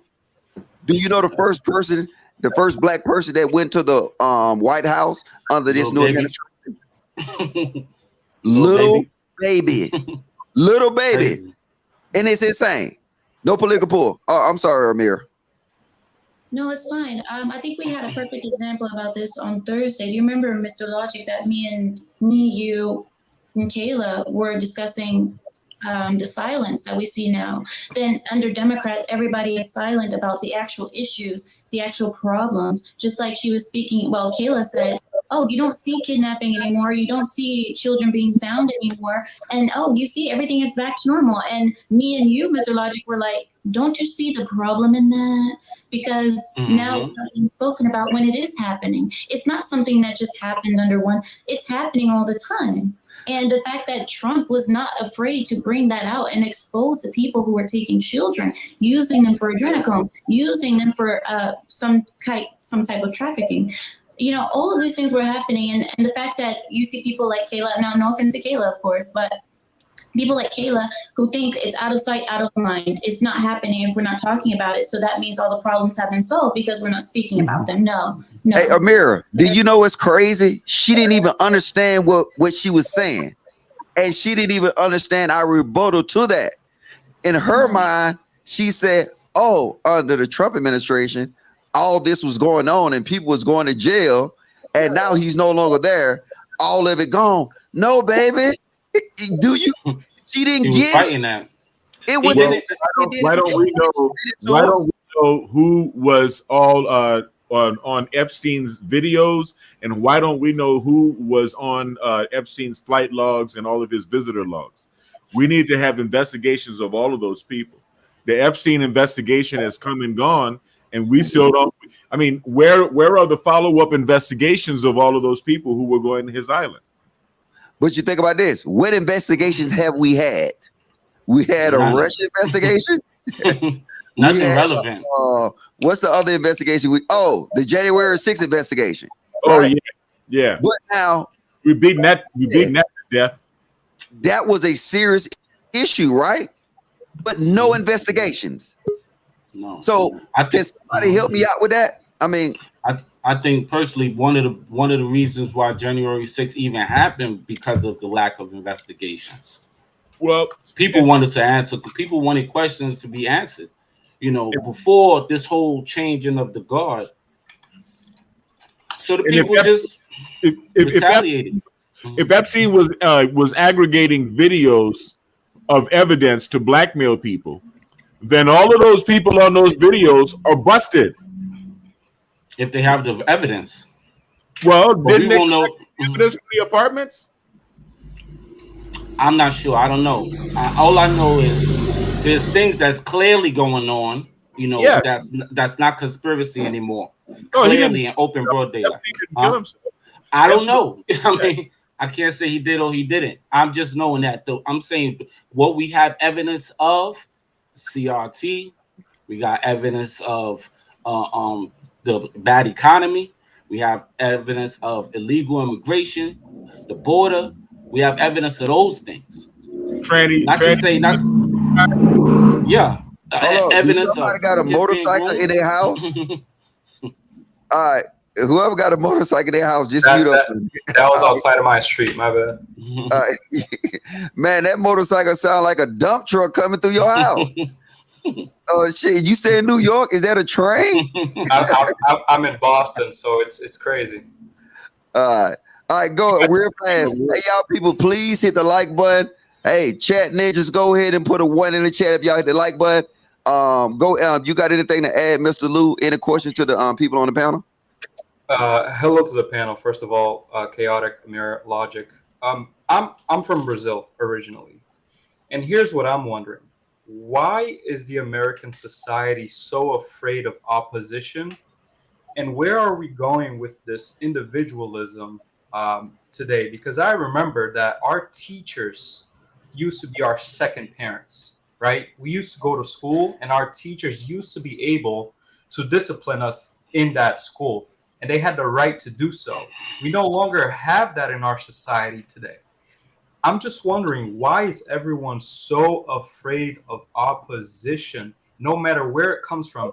It can come from Trump. It could come from Biden himself, and he'll get pushback on what he's saying. Why does everyone have to agree? Why can't we have any level of opposition today? What is the end goal for these people? We need a free market in order to operate. Where are they trying to take us? At this point, there's nothing else that we can do other than we may have to pick up arms. Wait, hold up.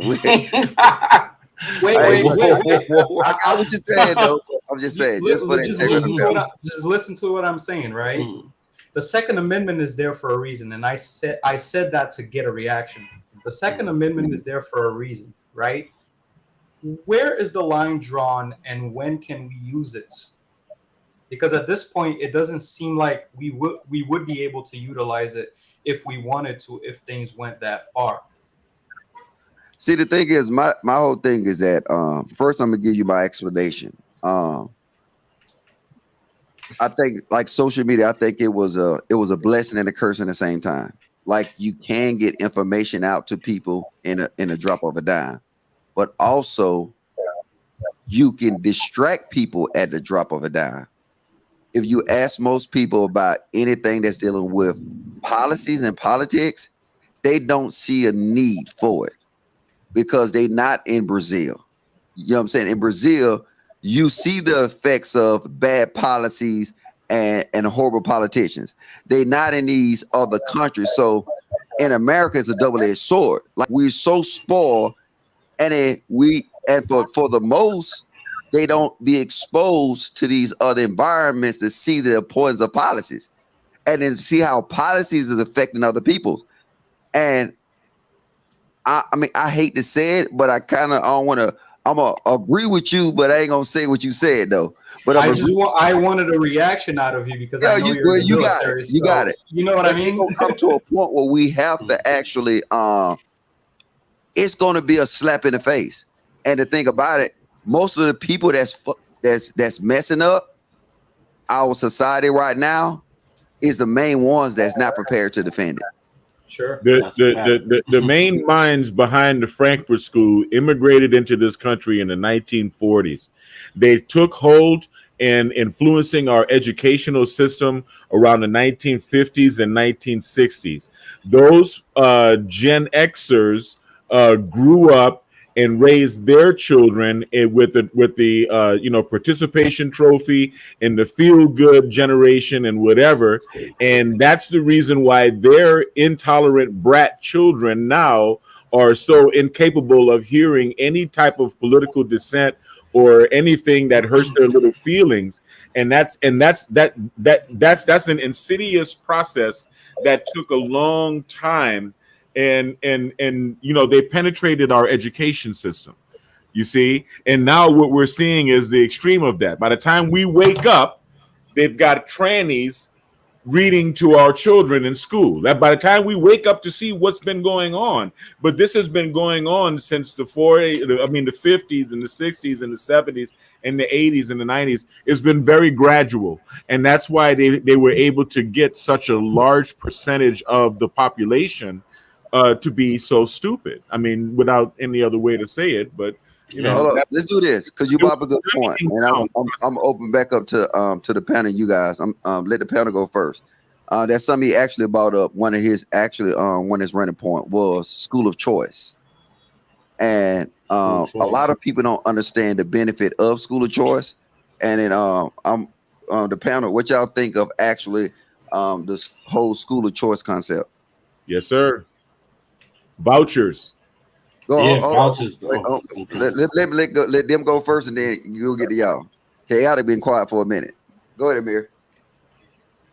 Oh, school choice was something that the left was demonizing him for, basically saying that, oh, he's making it so that public schools will be empty or something like that, trying to make it elitist, when that's not the case at all. The problem is what we have right now is that most children go to the school that's in their district, that's closest to them, by zip code or what have you, which is holding down a lot of smart children. And this is why I believe that Trump was right with this, by giving the power back to the parents, not letting the government decide what your child is going to learn. The children now are going to indoctrination camp, which is called school. That building is no longer a place of actual education and teaching children how to think, but it's teaching them what to think. And this is why I say the left wants to make sure that your child is properly programmed. So they're going to make sure that your child is in that establishment that they designated for them, that you had no choice over. And this is why I'm completely against forcing children to go to the school of their district if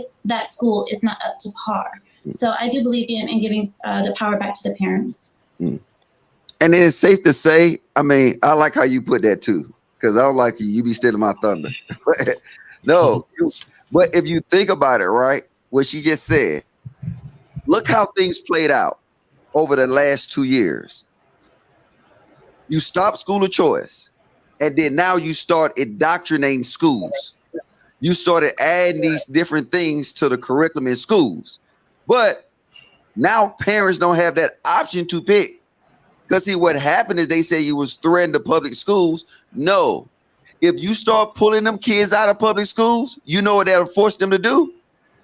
Get better. Just like anything else. If you go to your favorite restaurant and you don't like the chicken that they serve at this restaurant, guess what you have the choice to do? Go to a better restaurant. But what they doing is by removing this school of choice, they're forcing parents to have no other option but to send their kids to public schools. And I think it's insane. Like I said, everything came to light. It wasn't no CRT during the Trump administration. It wasn't no CRT before during Obama. All this just started coming up when they shut down this one policy that could have been powerful for our kids. Yep. And I think if y'all don't mind me asking on, chaotic. Okay, if y'all don't mind me adding on, we paying for this horrible school system out of our taxes. You know, what was the main point of, instead of paying from your taxes, keep your tax money in the form of a voucher, and then you could basically send your child to the best school available, you know, because you're gonna have the voucher to pay for it. And then let the public school systems die out. But the teacher union is so strong, you know, and they basically hand in hand with the propaganda, you know, teachers union run by and they predominantly vote left. So, you know, the Democrats are going to do anything they can to keep the teacher union in power and put out the message that school choice is bad, when in actuality, you're paying for these horrible, repeatedly failing schools. So I've always been even since Trump hired Betsy DeVos, because Betsy DeVos was, you know, she was all on board for school choice. But what did they make her look like? Because she was a billionaire, they made her look like a criminal.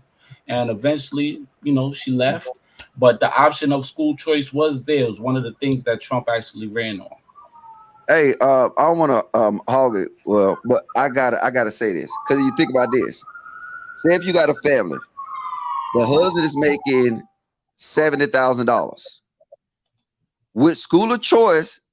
Do you know that they'll get paid to homeschool? So now you got another incentive for what? So now that's income coming in the house. Like, it was so many different ways this could have went, and I didn't understand the aspect of people actually shooting us down. Like, imagine that if I had a wife and I said, "Hey, baby, look, we can pull in some more bread. You homeschool them kids." I don't even know how that works though. I'm gonna research that for y'all, but I'm pretty sure, isn't it by head? It should be, the voucher should be by head, right? So if you got 4 kids, do you get $80,000 a year? I'm gonna research it for y'all. I'll come back. All right, go ahead. Y'all got it. Well, the school systems have practically been federalized, so we got to remember they get paid as well for having those kids in those schools, and it's also an ideology battle, right? They want those kids in those schools in order to have them become the workforce. I think that's important to remember as well. They're going to fight tooth and nail not to allow our kids to go to private school or have a different trend of thought, so that they can implement them in the workforce. Yeah. Now, and also imagine if it's by head. You could start your own school to a certain extent. I would assume you could start your own school. I mean, if you get certified and you teaching, instead of having these, the next level from child care will be you have your own child care in a community, then you have your own schools in the community, and then the money's recirculating. It sounds like a great idea to me. That's why I voted for Trump. All right, Chaotic, you got some? Because I actually just looked at it. I'm correct. It was also including homeschool. Logic, do you really want to hear my opinion on school of choice? Does the panel really want to hear my opinion? I am a former educator, and I taught for many years in the public schools. The public schools are an inferior product. I went to public schools. I'm a product of public schools. I also went to private schools as well. You as a parent, in my opinion, should try your best in this beautiful free market society to make as much money as possible, to have tutors at an early age for your child, not some free tutor at the library. You need to have a quality tutor. I would say as young as 3 or 4 years old. You have to prepare a child for academia, because even with school of choice, what will happen is you will have more children that are able to go to better schools, and they're not really prepared. A lot of kids who end up going to these schools have to take remedial courses because they're just not prepared to be in these environments.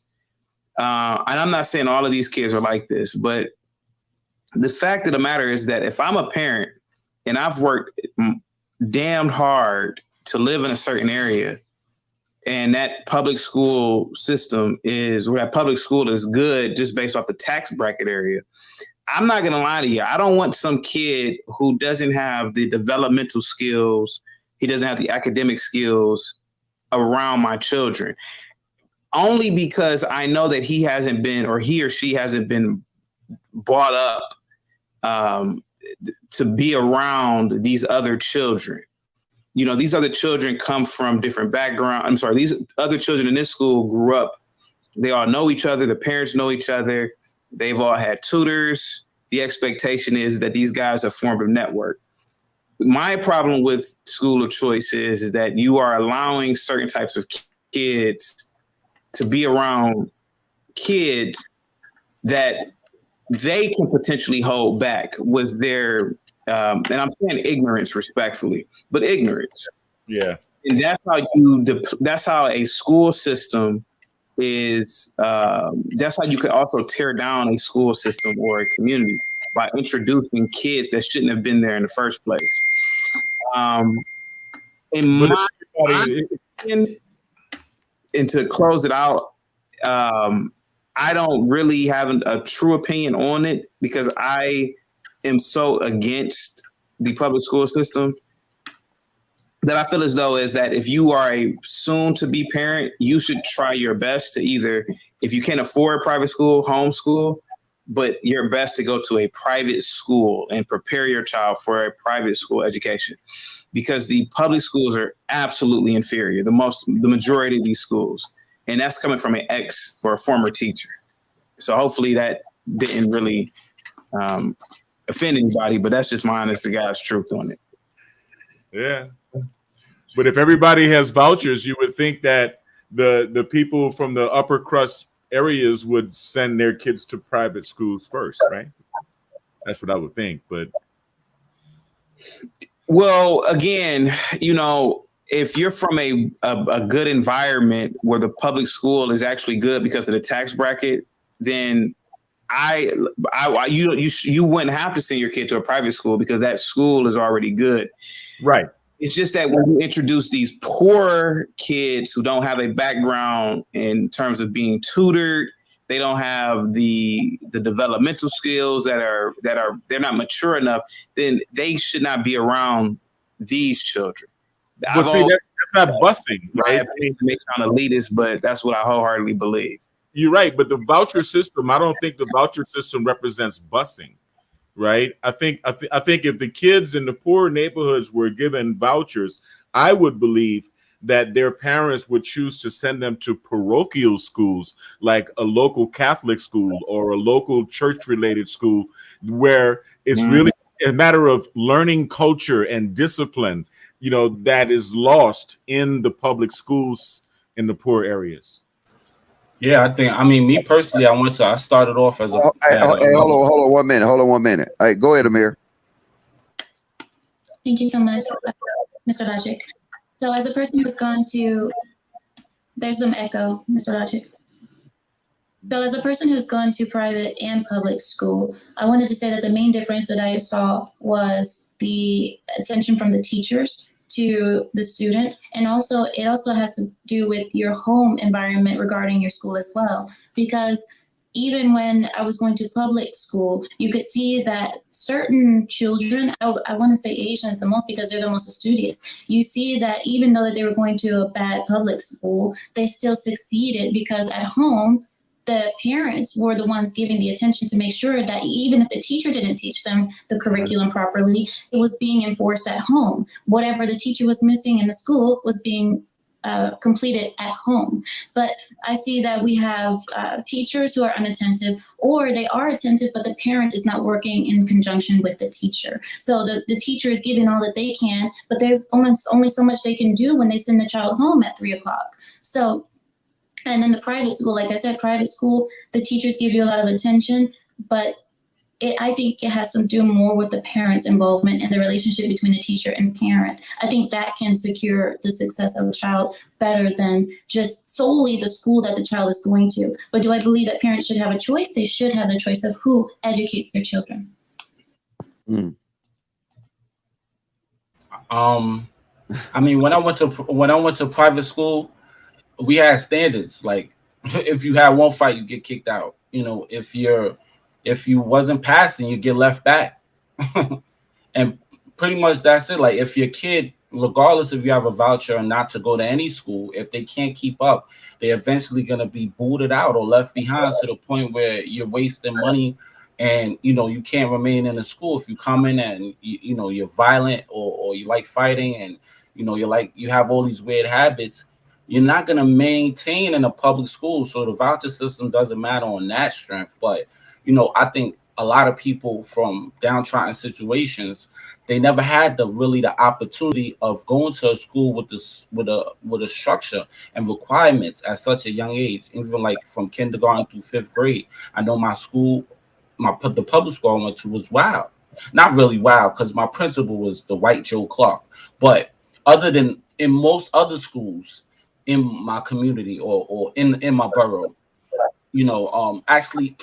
actually majority of my borough is Republican. But anyway, the on the left hand side, on the left hand side of the borough where it was, majority Sun people, kindergarten through fifth grade, the kids were like smoking weed in class, bringing video games to school, selling drugs, those things. And they would get caught, go to the principal office, and be back in class the next day.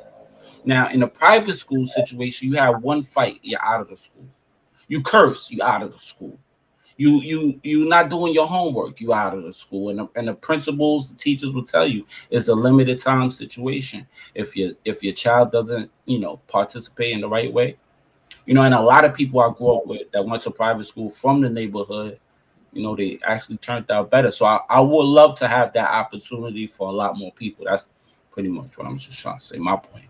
Yeah, but you know what? I'm gonna say this though, because I was actually trying to pull up the executive order, because most people don't know is that that executive order went through only after he attempted to pull in to actually get legislation ran through the through Congress.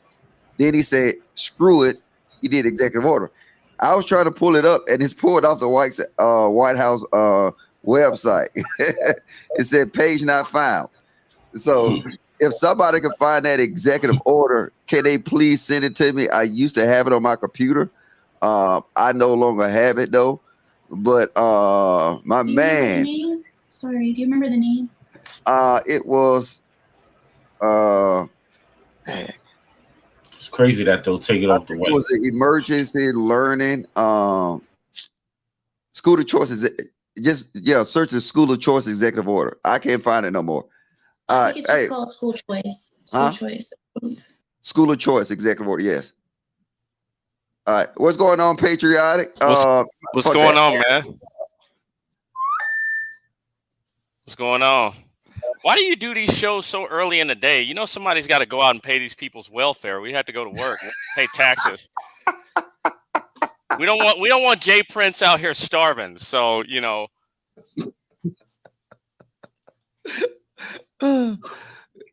Oh, is he froze? Can you hear me? I hear you now. Okay. You was froze for a minute there. No, I wasn't. I wasn't froze. I was listening to you in the background. So, but yeah, man.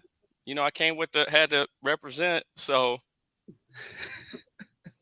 go ahead, brother. Give us your thoughts, man. Give us your thoughts. My thoughts is he did say one thing I disagreed with. I don't think it is I don't think the conservatives at this point in time should take up the mantle for transgenders in sports until women want to recognize gender roles and stay out of the man's boardroom, out of the man's military, out of the man's football field. Then we can talk about what men are doing in women's environments. But women have been coming into men's environments for years, and this is merely the chickens coming home to roost.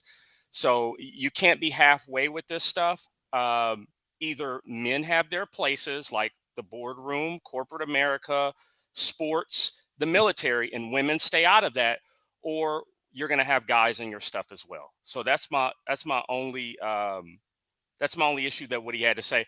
A lot of stuff about the January 6th stuff, a lot of that stuff that he had to say, he was right on that about certain people who were even there not being arrested and encouraged and stuff like that. And I do think, Ashley Babbitt got a raw deal. I don't think that was just. I mean, she was unarmed and there was no reason for them to do that to her. So, but yeah, that's my thoughts. Yeah, I want to respond to him. I agree mostly with Eric, but the only thing I disagree about with the whole military and political, you said politics and military, right? Where women should stay out, right? Either we're going to have gender roles in environments that are meant for men and that are meant for women, or we have none at all. You can't pick and choose. Okay. That's my whole thing. That is the one thing I will push back on conservatives with. You can't just say we don't want men in women's sports, but we got women in men's military. We got women coming into men's stuff. Well, the thing I wanted to respond to you about that is that there's a designation of certain things. Like in sports, there's a designation of men's and women's for a reason. In the military, women do have a place in the military, but not in the, as you call it, more physical field of it. I believe that. But as for the military, it's not a designated men's place. With sports, it's designated for females and females only. And this is why there's a problem. I agree with you that women shouldn't be in certain places. Same here, but as for the military, it's not separated by gender that way. But Amir, hold on. I gotta agree with him, and I agree with him only because I served. Right, I had female commanders. I see that it's stressful. I'm telling you, it's stressful for the whole organization. See, it used to be that, you know what, the females played the back role or the support roles. That's no longer. They want to be Rangers, but now if you want them to be Rangers, you got to lower the Ranger standard now. And I understand. That's what I agree with. I do agree that there should be men's and females areas in the military, but to say the military solely that's the only disagreement that I was saying. Yeah, you can tell you how they should do it. They should do it like Korea do. Have military and you have civil service. So they do have a civil service, like they should have a civil service. But the military, and this is not me being sexist or not, but do we want to see our women getting shot in war? I'm just saying, like, look, look, I got a daughter. I don't want her nowhere near combat. If my daughter is near combat, that means it's weak men in this society that she had to go there. If it's the end of the world and she had no other choice, then yes, by all means, pick up a weapon. But now we have it to where everything is mixed now. You feel what I'm saying? It's like it's nothing that's defined. And then I didn't experience it because you know what? They got to make everything open. And if you make it open, now you got to lower the standards. And if you lower the standards, then now you no longer have an effective force. I don't know if that was patriotic was trying to say. Well, I just think this one thing that you're discounting is authority. One thing that you're discounting is authority. I mean, why does a woman have the right to send men into war to die? You have authority. We have women in the Pentagon. You have women politicians right now who can vote to send a kid in the Midwest to die. That is absolutely asinine to me.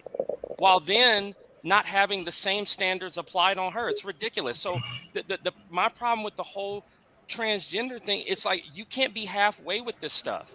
Either you're going to be all against it and you're going to be for gender roles, or this is what's going to happen. Like I said, if we take men out of women's sports, I'm fine with that. But women need to stay out of men's stuff. Women need to stay out of men's business and men-dominated environments. You don't need to be going into corporate America making programs for women. That's not a female environment.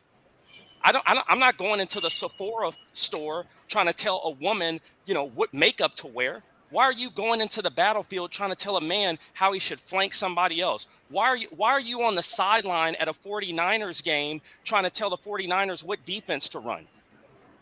Like, this is absolutely ridiculous, bro. It's like, this is absolutely ridiculous, bro. Like, that's my problem with most of these modern conservatives. You have got to be against the gender stuff in all categories. You just can't pick women's sports and then just be for it then. You got to be against all of it. But let me ask you a question, Patriotic. No, go ahead, Mira. Go ahead. No, I just wanted to ask Mr. Logic if we can get everyone who's not speaking to mute, because there's a lot of background noise and I don't know where it's coming from. There's like motorcycles and stuff going on. All right, let me ask you a question. Now, if women, which I understand, gender roles and this and that, but we don't have the population, right? Let's say us going to war with China. We only 360 million. China's 1.2 billion, 1.3 billion. Then what? Worry about your women getting to a decent weight before you think about going to war with the Chinese. Okay. Like, this is what I'm saying. Women, like literally, bad. it's like, My bad. I mean, what are they gonna beat them in a hot dog eating contest? Like, bro, like this is what I'm saying. Women have focused so much of their energies on going into male dominated things that they've forgotten how to be a woman. Like, this is what I'm saying. You're too busy trying to go storm the Fortune 500 instead of trying to lose 500 pounds. Okay, hold on, Patriot. Hey, Eric, Yeah. you my dude. It gets toned a little bit. Okay, Look, I'm sorry. I'm sorry. You know what I'm saying? Because I want what you saying to be actually received. So yes, but I agree. It's a lot of fat folks out here that can win in a hot dog eating contest. That they can do that better than they can actually do a lot of other stuff. But I want everybody to hear the message, what you got to say, because I think your voice is stronger than what you give yourself credit for. That's why I have you. You are my translator. Okay. You can dumb it down for them to,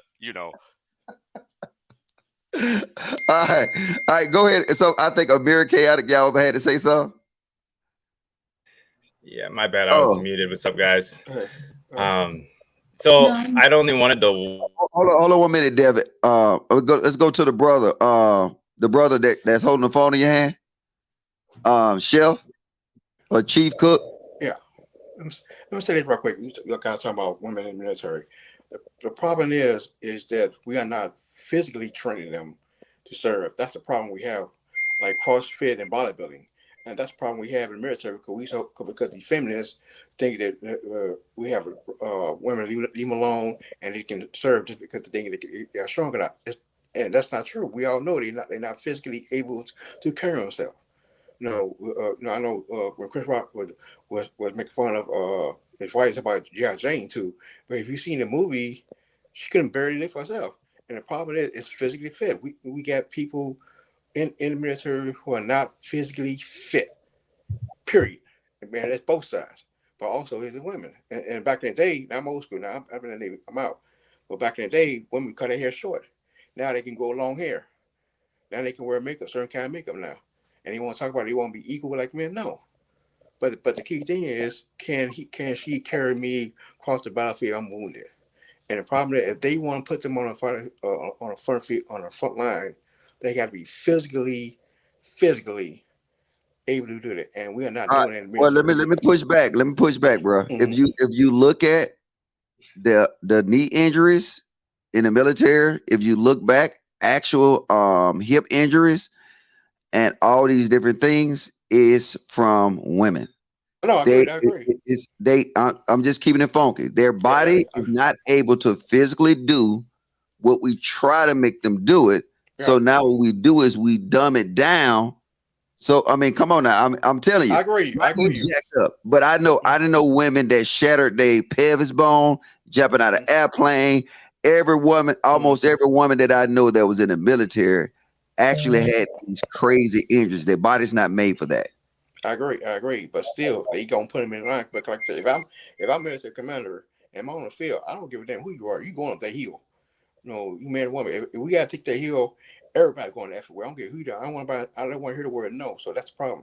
But you got to be physically, mentally able to do it. I agree with you, understand that. But still, if we gonna put them in there on front line, everybody should be ready. And that means if she had looked like if she had looked like the Incredible Hulk, I'm gonna make her be that way. We're not doing it. It's too soft and everything. It's just feminist. Think he's trying their best to move this idea that they are right where they are. No, they're not doing the that. thing is certain things. This is certain things. Something they can do, and something they can't understand that. Okay, hold on. Wait, it's certain things that's just genetic, right? Like, look, I can't train you become the best center in the NBA if you genetically is not gifted to have that height, right? Right. So it's certain things that just genetic, and I don't want to drag it down that whole rabbit hole.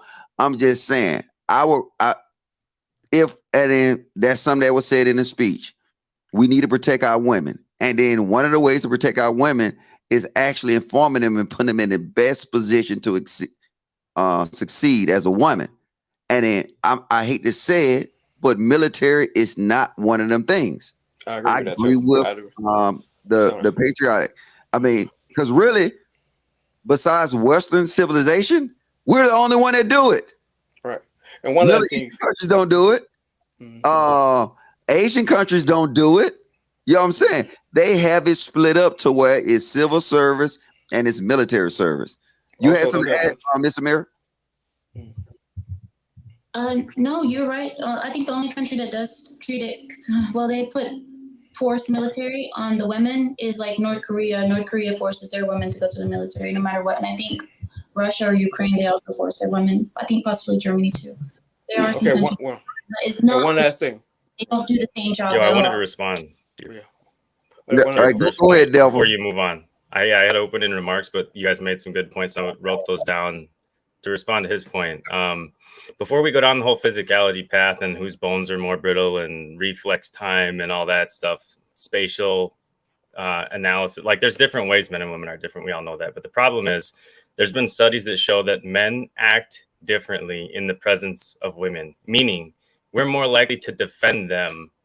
Whereas in the military, we're dangerous because of the way we all like defend each other the same way, no man left behind type stuff. Like we're just as equal to save each other. We're going to make the same amount of effort to save anyone in the group. And that's what like makes our military's cooperation so effective and dangerous, right? But when there's a woman around, there are subconscious responses that men have when there's a woman in your group. And one of those is protection, right? So that throws off the whole dynamic. And a lot of those studies are unacknowledged. So I like that, like we have a lot of the conversations about like the basics. Like Amira is very based compared to other women as far as the nature of men and feminism and its realities. But I like that when Eric hopped up here, he starts making points that are the next step. Like these are things that are new to even women who are not feminists. And that's why I had to hop up here, because I knew that this conversation was going to be good. When I saw Logic agreeing with Eric, I wanted to hop up here and kind of Logic, you did it as soon as I hopped up though. You're like, all right, Eric, just like reword it so it's more receivable. That's exactly what I was gonna do, because I knew Eric was gonna start spitting fire. Hey, he a light skinned version of Donald Trump and Chaotic. Look, you just gotta but Chaotic get chilled out a little bit daily though. I don't know what's wrong with Chaotic.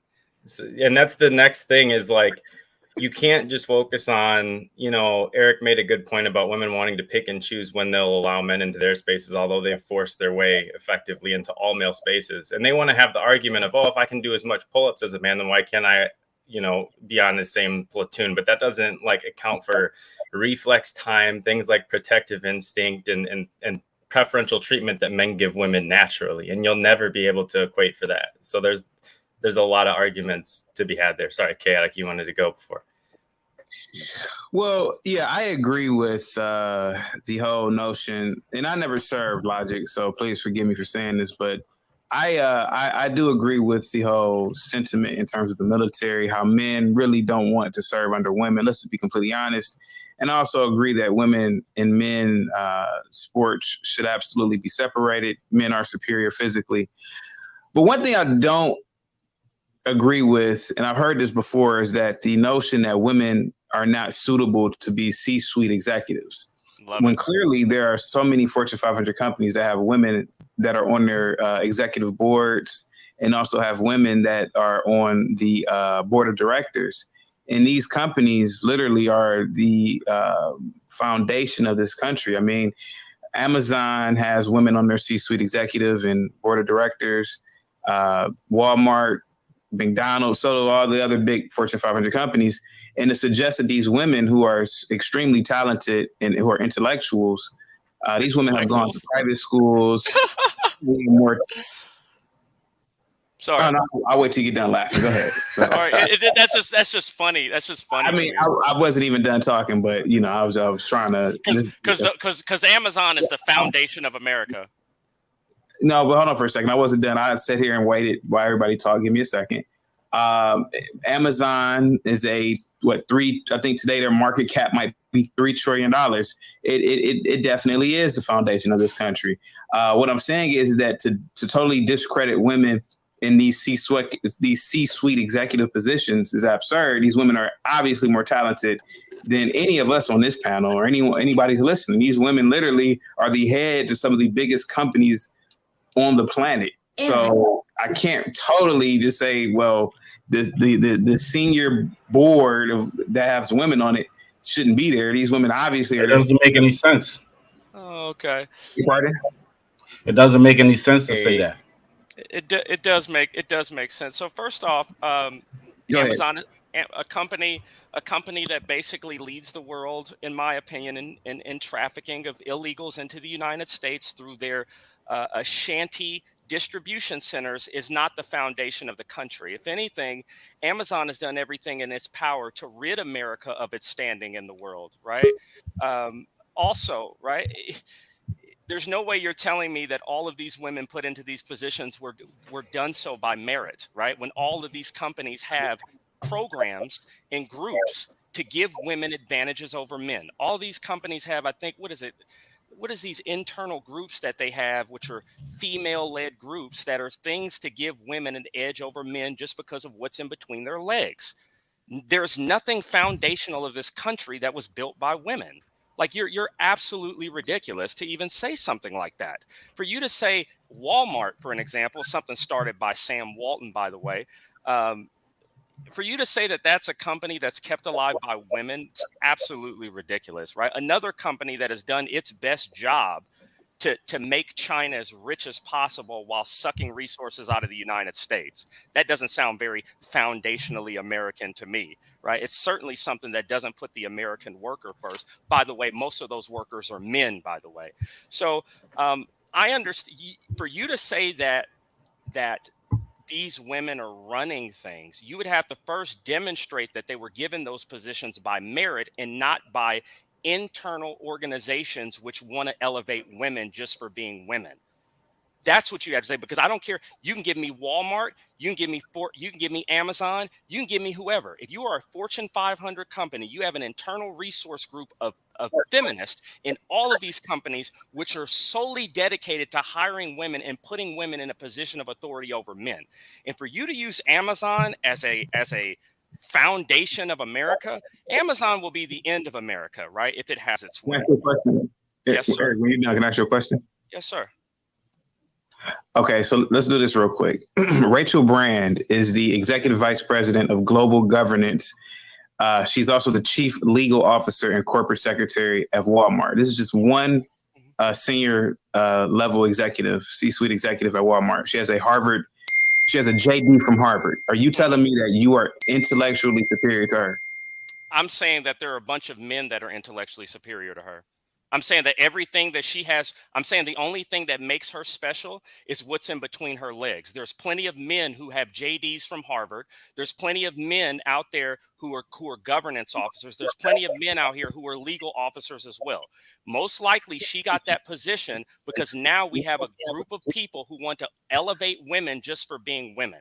Now, Eric, wait, Eric, let me translate for Eric. All right, so I hate to say it, but I agree with Eric once again. What he's talking about is talking about the equity policy that's going on.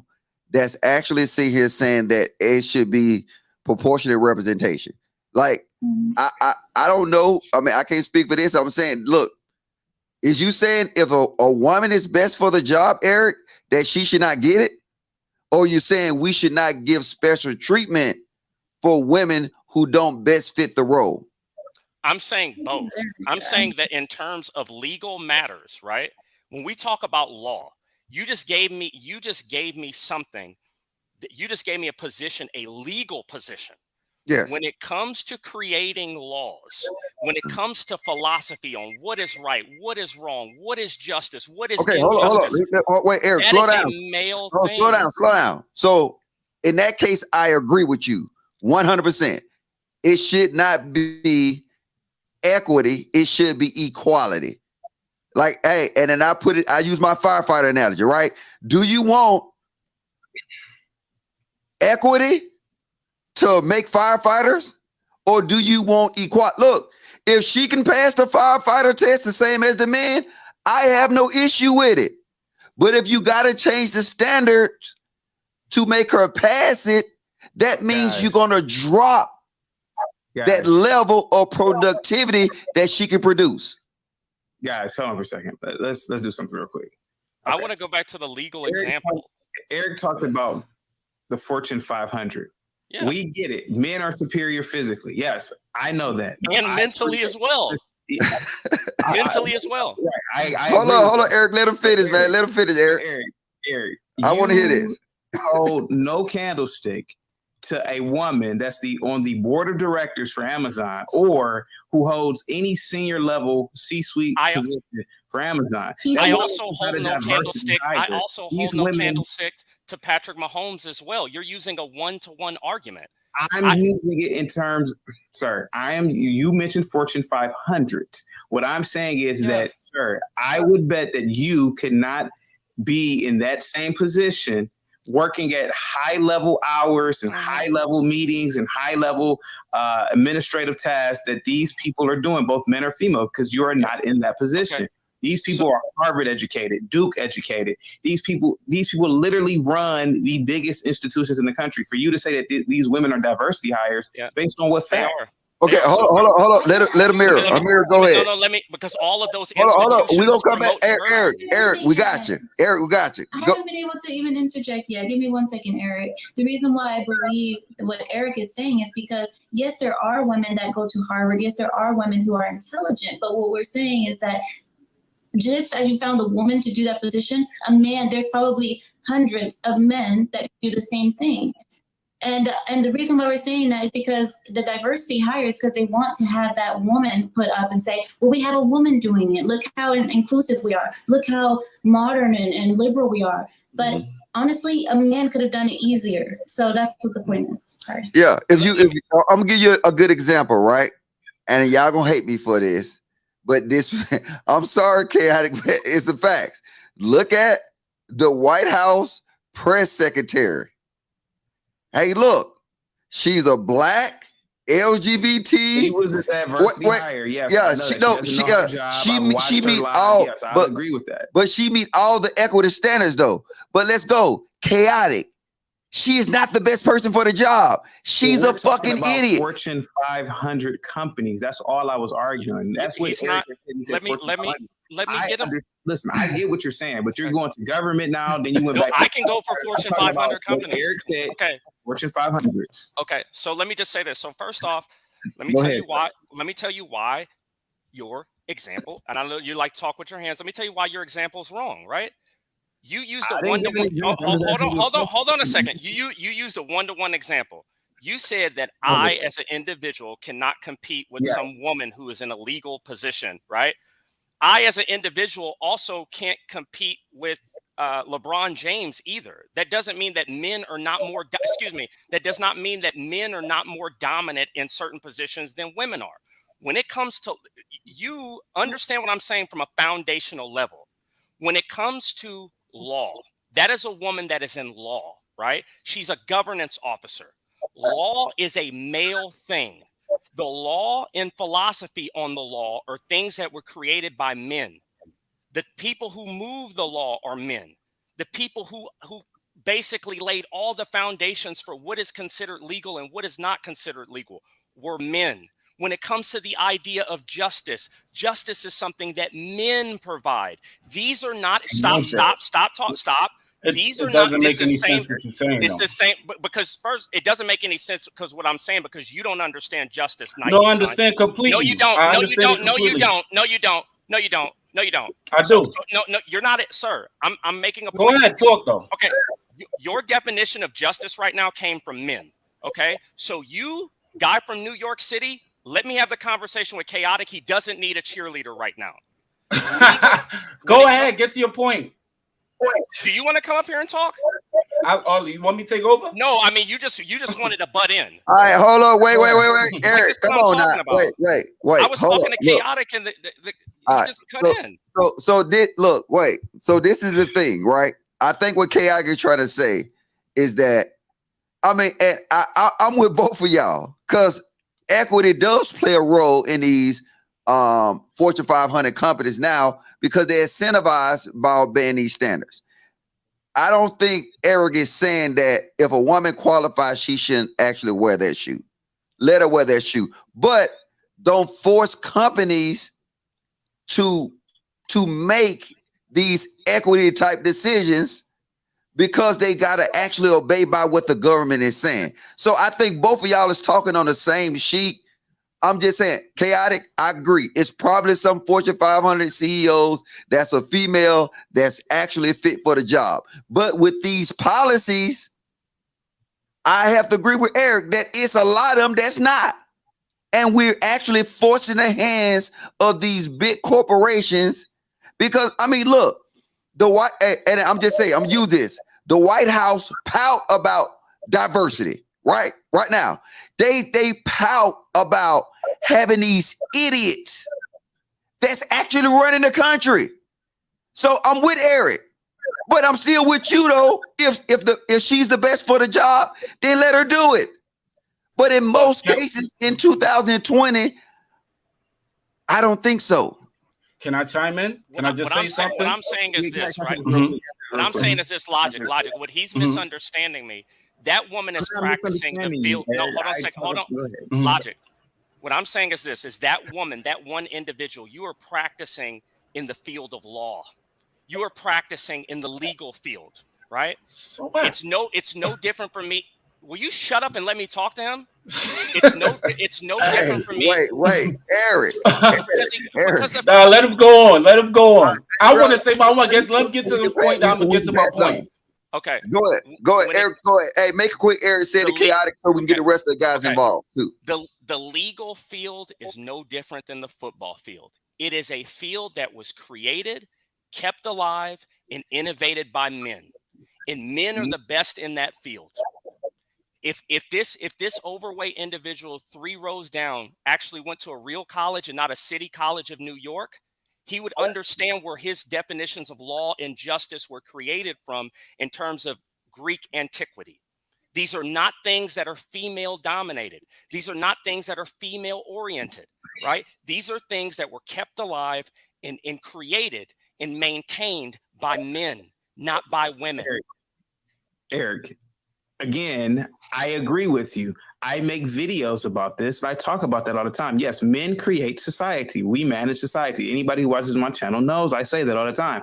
But Eric, the average man does not hold a candlestick to Ursula Burns, who was the former CEO of Xerox, who's also a board of directors of, now she's on the board of directors of many other Fortune 500 companies. That's all I'm saying. And some women do. Go ahead, Eric. And all I'm saying is this, right? It's the same argument that I have with female basketball players. Yes, there are female basketball players that are the top at their position that can beat the average man, but they can't beat the average professional female or professional male basketball player. Eric, I think y'all agree. I think y'all agree. Can I respond to that? Can I Ursula respond? Burns is a joke. Are you saying compared to other men in her position? Any other man could have filled that position? Yes. Okay. That's it. All right. Good point. Can I You say gotta something? compare apples with apples. Hold on. We got new people though. Amir, you got anything to add before we go back to the panel?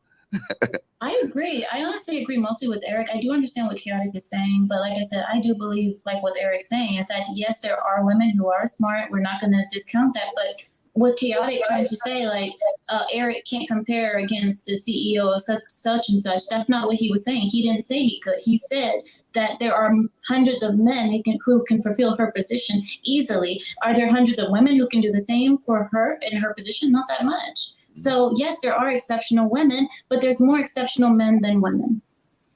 Damn, well put. Hold up. Wait, hold up. Scam Likely and Jace been waiting. Hey, go ahead, Scam. Don't sing no song, man.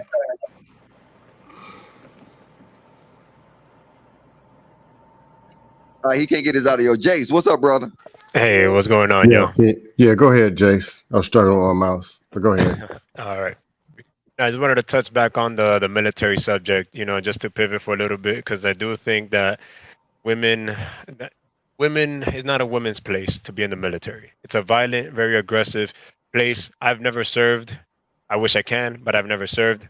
But from everything that I've seen, everything that I've heard from people that have been in the military, that have paid their dues and so forth, it's not a woman's place. It's where men can channel their aggression with intelligence, and if things pop off, They don't need liabilities, because the reaction of a man, if a woman's in there, is to protect the woman, right? That's kind of like the nature of a man, is to protect the weaker and vulnerable people. So if there's a woman there in combat as well, they're just gonna, it's not gonna be a good look. It's just gonna be detrimental to our military. Two, I think that the military is marketing is very ineffective. Majority, some people that I've talked to that's been in the military, the reason why they go into the military is because it's just like an upgraded food stamp. They'll pay my college, they'll do this, I get this benefits, I get this, I get that, and all of these things. I'm not saying that our Hold on, military men. wait, player. Hold on, nigga. You know I was in the military. No, What I did know, you say? Upgrade of food stamps? No. But that's the way. Not like that. But you understand my freaking sarcasm. But in the sense that all they do is go there for the benefits. That's what I mean. It's not that the benefits that the military get are like food stamps. No, is that they go into the military just for the sake of just the benefits alone, instead of actually the military ingraining them like, no, you're here in the military because you're going to be trained to be a soldier. You're going to be trained to kill instead of just in case something pops off. You're here just in case something pops off, and you're going to have to defend our country. And then everything else is just added onto that.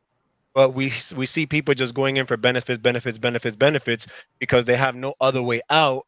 And then that's why I believe we have a lot of our men coming back with a lot of mental issues, because they're not prepared mentally and psychologically to actually go there with the mindset of, you know what, I might have to kill today. I might have to actually kill many people today. I might have to go to war by next week. I might have to do this. So if you prepare a man to go in there with that mindset and train them for that mindset, to train them to be an actual soldier instead of just a beneficiary of these certain benefits, I think we can see a cultural shift in how our military men are built.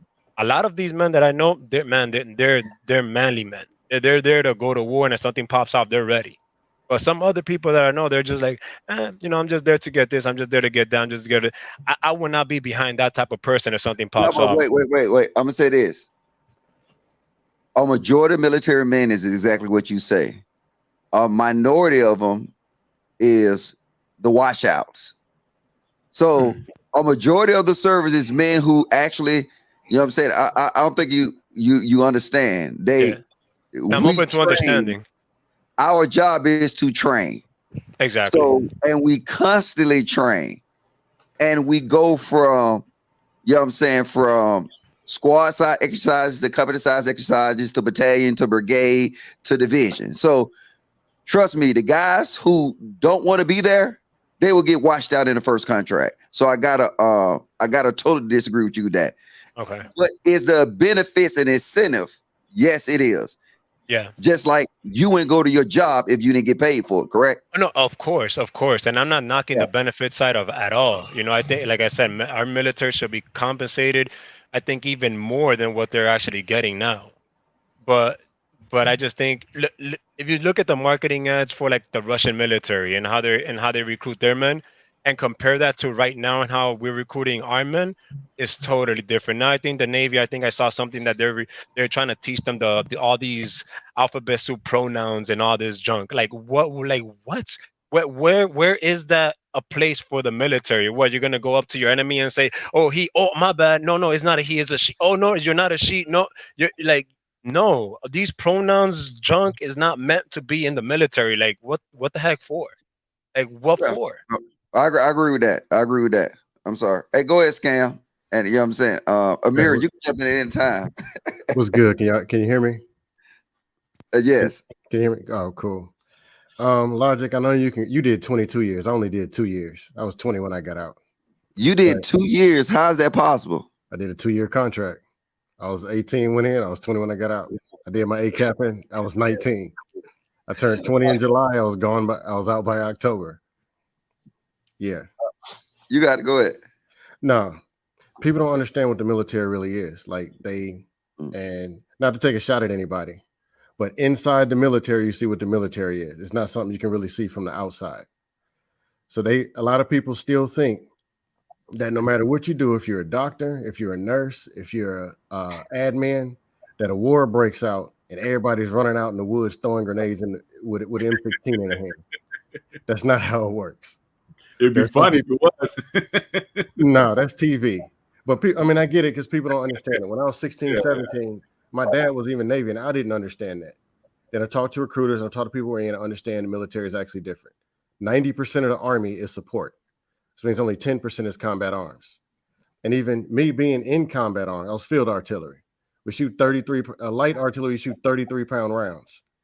And you might be shooting between 5 and 18 miles away. You don't see, it's not like an enemy running up in your face and you got to do some hand-to-hand that's not how it works. That's just TV. But aside from that, I just don't think it's so productive. Now, of course, y'all know me. I'm the YouTube-wide troll. The competition between men and women to where it becomes a competition, it's not really productive. If you're competing for money, go win and get your money. Beat the woman out, beat the man out, and get your money. I just don't see it as productive. But in working in corporate America, I'm trying to make it quick. Working in corporate America, working for government, working forever. I've worked for women in higher positions. The married ones took better care of me, didn't have no problems. It was the single ones that gave me absolute hell. But some women are good in good spaces, some are not. Just like some men give you hell. People are people. There's some dustos, there's some simps, there's some selfish people. They come in all races, all sizes, and all genders. It's not going to change. That's what it's going to be. So I don't see a point in picking out and saying these people here and focusing all the battle on that. But the rules, hey, they're going to do what they're going to do. If they won't keep making all these rules and sensitizing and making it weak and whatever, I mean, it's not right, but it's going to be what it's going to be. That's all I got. Damn, old sweet, sad story ass. You know what?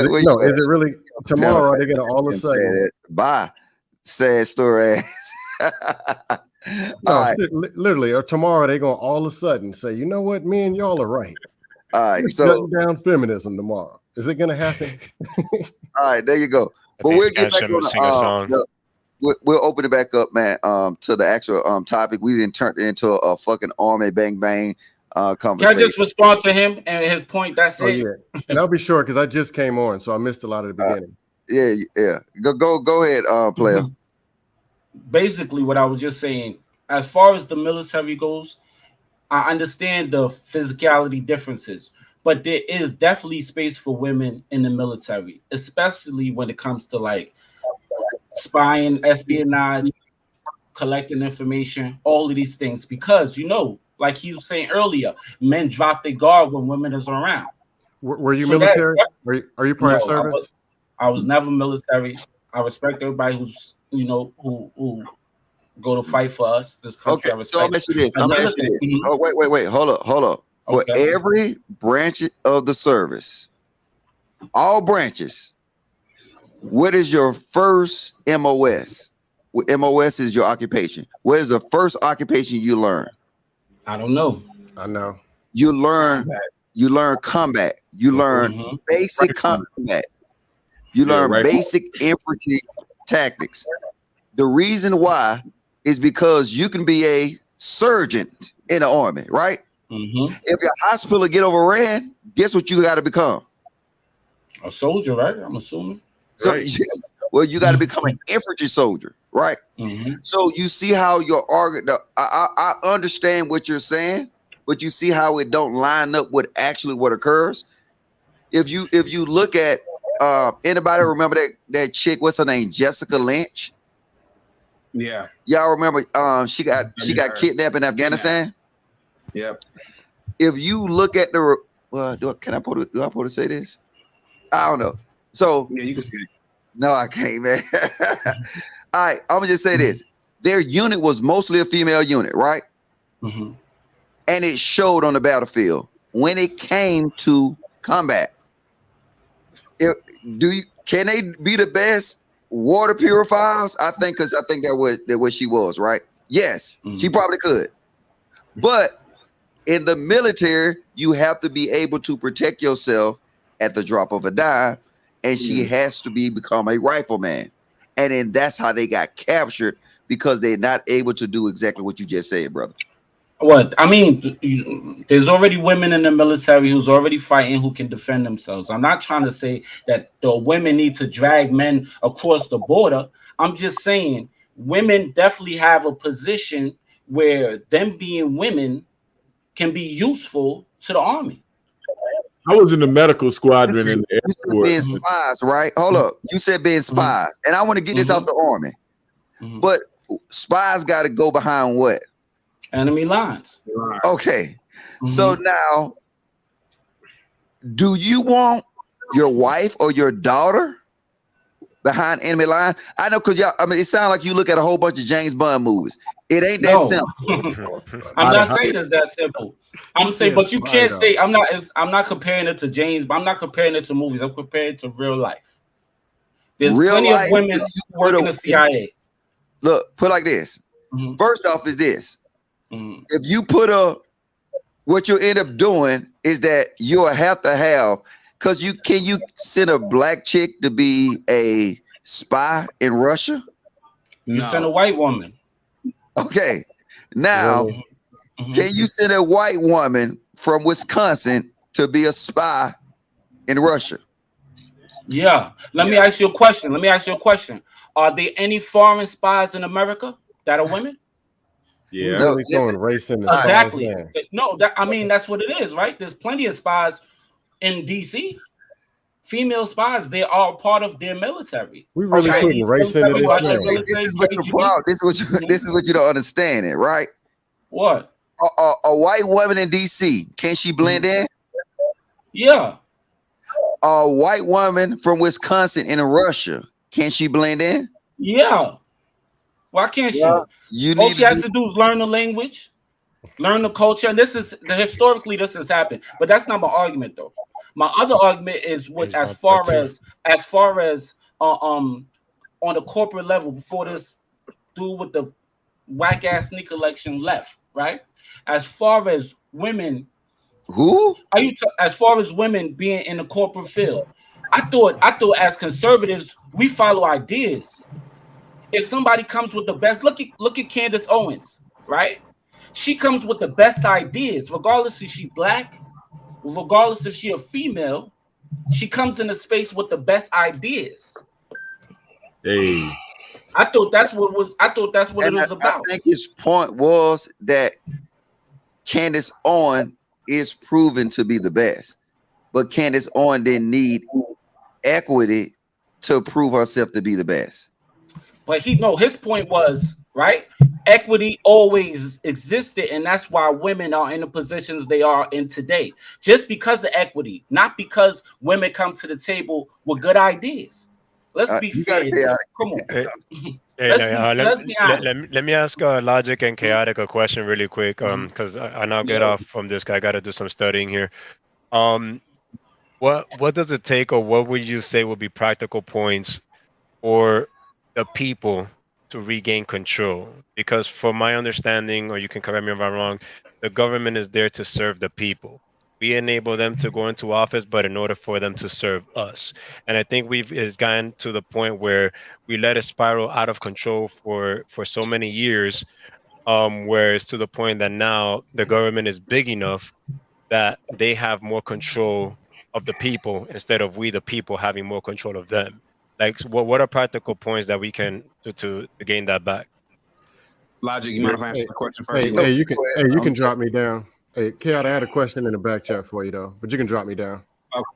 Okay. Let me see if I can get your question first. Or you can respond in the back chat. If Logic, you want me to answer that question, Logic? Who got a question in the back chat? I do. Scam likely. I don't see no question in the back chat. You can answer, I'll type it again. Just answer it in the back chat for me, if you don't mind. You can drop me down now. Okay. This is Chaotic. What are some of the white panels that are you? Come on, man, you trolling. Let me kick this nigga. No, actually, I was dead serious. Like he said, Chaotic. What are some of the white panels that you always take me to white panels and other panels?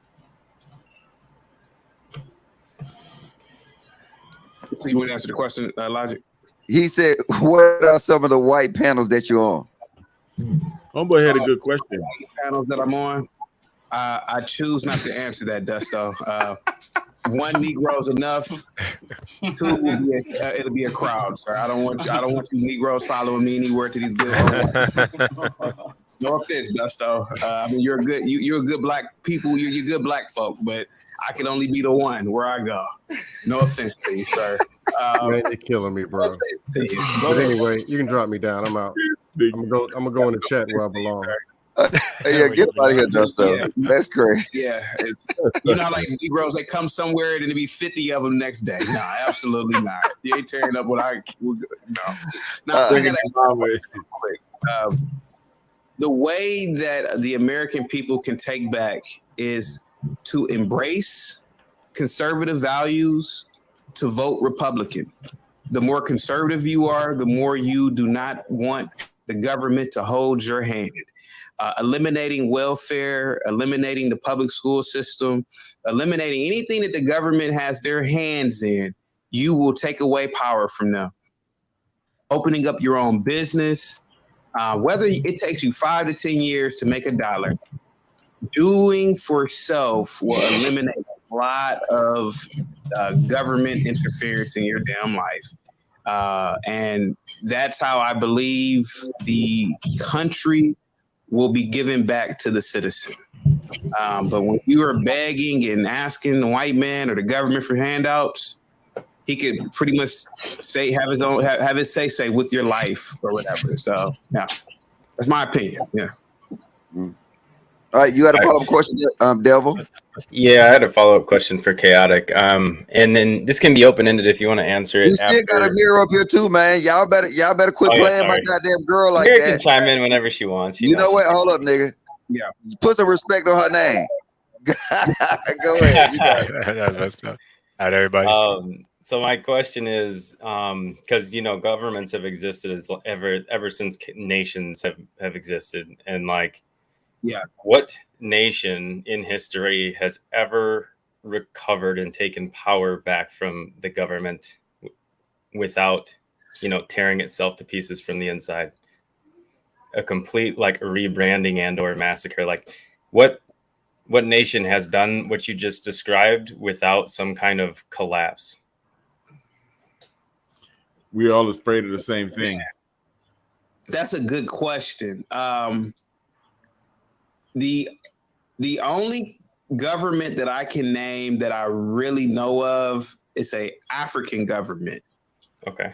And where the government was pretty much placed in the people's arms. It was under the tutelage of one Thomas Sankara.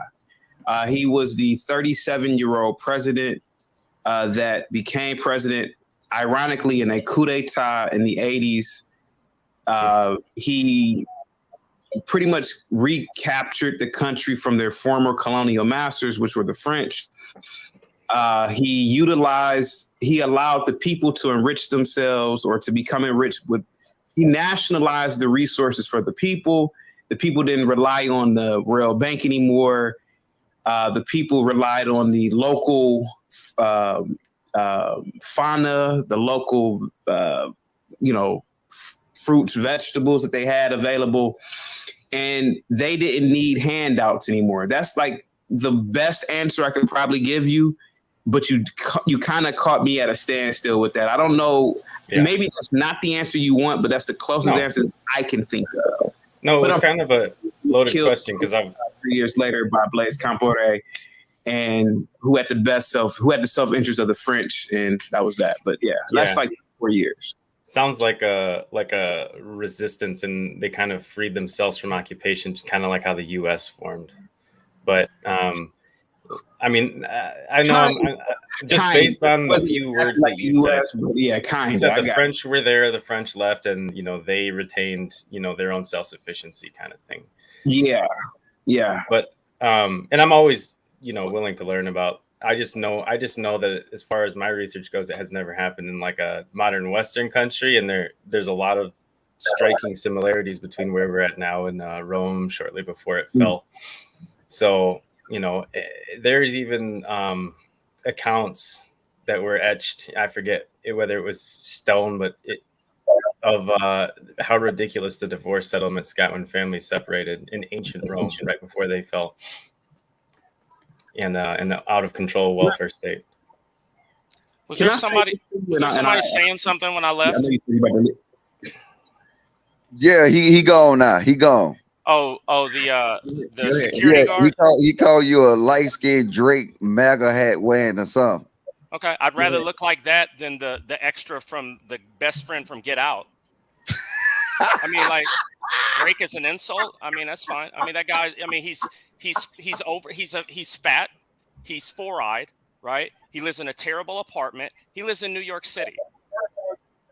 What more can I say? You should have taken a shot at me. Okay, he wants to come back. Come on back. Come on Oh back. no, hold on. Let's get back to the Security corporation. monitor. Fuck, here we go. All right. Oh You know. no. Security. Oh, man, I'm open. Security monitor. What do you want? Security monitor. That's what you look like. You look like a security guard who watches a monitor. Now, Logic, this show. You got all them bummy ass sneakers behind They're you. all bummy. With Yeah, that they're all old bummy. ass. They're With all that bummy. old And ass. what do you have with that? I ain't want to that tell you Marshalls? about. You got the Marshalls Nike shirt on. Hold up, You got a Marshalls Hey. Nike shirt. Look, You just no. not. Oh. And you got titties. And you got titties. This is the problem. This is the problem. This is the problem with the red titties. pill. Hey, This is the Pedro, problem with the red hey, pill. look.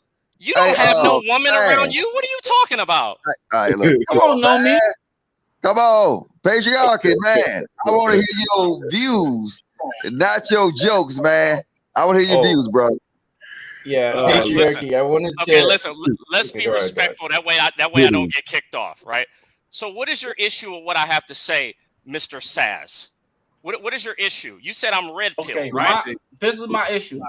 This is my Yeah. issue, and this is the This destruction. is the Faz and patriarchy show, man. No, I'm gonna just address it because I don't have no problem with nobody. You didn't have an issue. I'm I'ma just address this issue. We'll take it back, man. We finna end soon. Issue. I thought as conservatives, we vote for the best ideas, whether it's coming from a man or a woman. No, you don't. You vote for your people. You back your people. You support family. You support the natural order of God. And the natural order of God is not for women to be equal with men. Okay, you want to talk about red pill? You want to talk about people who look down on women? All the founding fathers were red pill, sir. All of your greatest heroes were red pill. None of them ever thought a woman should be equal to a man. So wait. If you trying to tell me that we shouldn't go with the best idea, we should just go with the fact that a person is a man or a person is a woman? Correct. That's the dumbest shit I ever heard in my life. That's the dumbest shit. That's exactly my point. What sense does that make? And how is that constructive to the whole community? Hold on a second. How is it? First off, what do you define to begin with as your community? America. Okay, so since women have had the right to vote collectively, have women collectively done what was best for America, or did they do what was best for themselves? You got a point. Now, I thought so. Now, listen to me. Listen to what I gotta say. I thought so. I know what I represent. What I represent. Listen to me now. Listen to me. Fast. Listen to what I gotta say. Right? No. All right. Answer his question, brother. Yeah, that's why I was gonna answer it. Okay. As far as us being collect, when we voted, when we were majority conservative. Wait, Spaz. I'm sorry, Eric. Can you repeat the question again and make sure you heard it? Okay.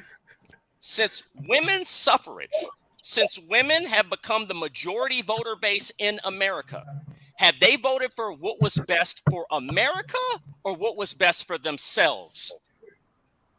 Okay, are you talking about conservative women or liberal women? Both. Period. Both? Both? Say women. He said women. So, okay, so you're saying since just answer the question. Have they voted for what's best for them? It depends on which community. Which community? Because if I'm telling you, listen now, can I give my explanation? Because let him take too much time on him, please. Let the woman speak. Let the woman speak. Hold on, before wait. Wait, let me respond. Amir. Christ, bro. Do you want to answer patriotic Eric question? I love to. The thing that he was asking if we should vote for a woman or a man as long as their values are correct or something like that. No. He said, no, I wanted to answer the other guy's question. Oh, okay, Stas go ahead. asked that to Eric, and Eric responded with the men. And the reason I say the men is because a proper conservative woman would let the men lead in the political scene. If there is a man there, they will let him lead. We will vote for the man that is a conservative. I'm not, listen, I don't believe in equal equality. I mean, I don't believe in fucking all this other stuff. I don't believe in all right, hold on, let me compose. You said you don't believe in equality? Right. No, I don't believe in equity inclusion. I don't believe in equity inclusion. Stutter. I don't believe in equity inclusion. I don't believe in affirmative action. Listen to me now. I don't believe in equity inclusion. I don't believe in affirmative action. I don't believe that the civil rights movement was the right thing to do necessarily. I'm just saying the best idea is, period. Not just because somebody's a man or a woman. I do believe in the Trinity, the Father, Son, and the Holy Spirit. I do believe that men are meant to lead. But if that's the case, why do we live in a matriarchy now? Why? Because women are the majority voter base, sir. No, that's not just because women are the majority voter base. He didn't say in the black community. I said that was one of the reasons. You said the black community? The black community. Oh. When we were really, you want to make this easier for me? You want to make this easier for me? It wasn't always like this. Before 1960, majority of black people used to vote conservative, right or wrong. Hey, look, right hold on, wait. Hey, look. Still, when we started doing identity politics, when we started doing identity politics, that's when things changed. Hold up. We about to end it. We almost at the 3-hour mark. Yeah. We just still trying to keep this short and sweet, man. I thank y'all brothers for coming up to the panel. We can go ahead and do final words. We'll start with you, Chief Cook.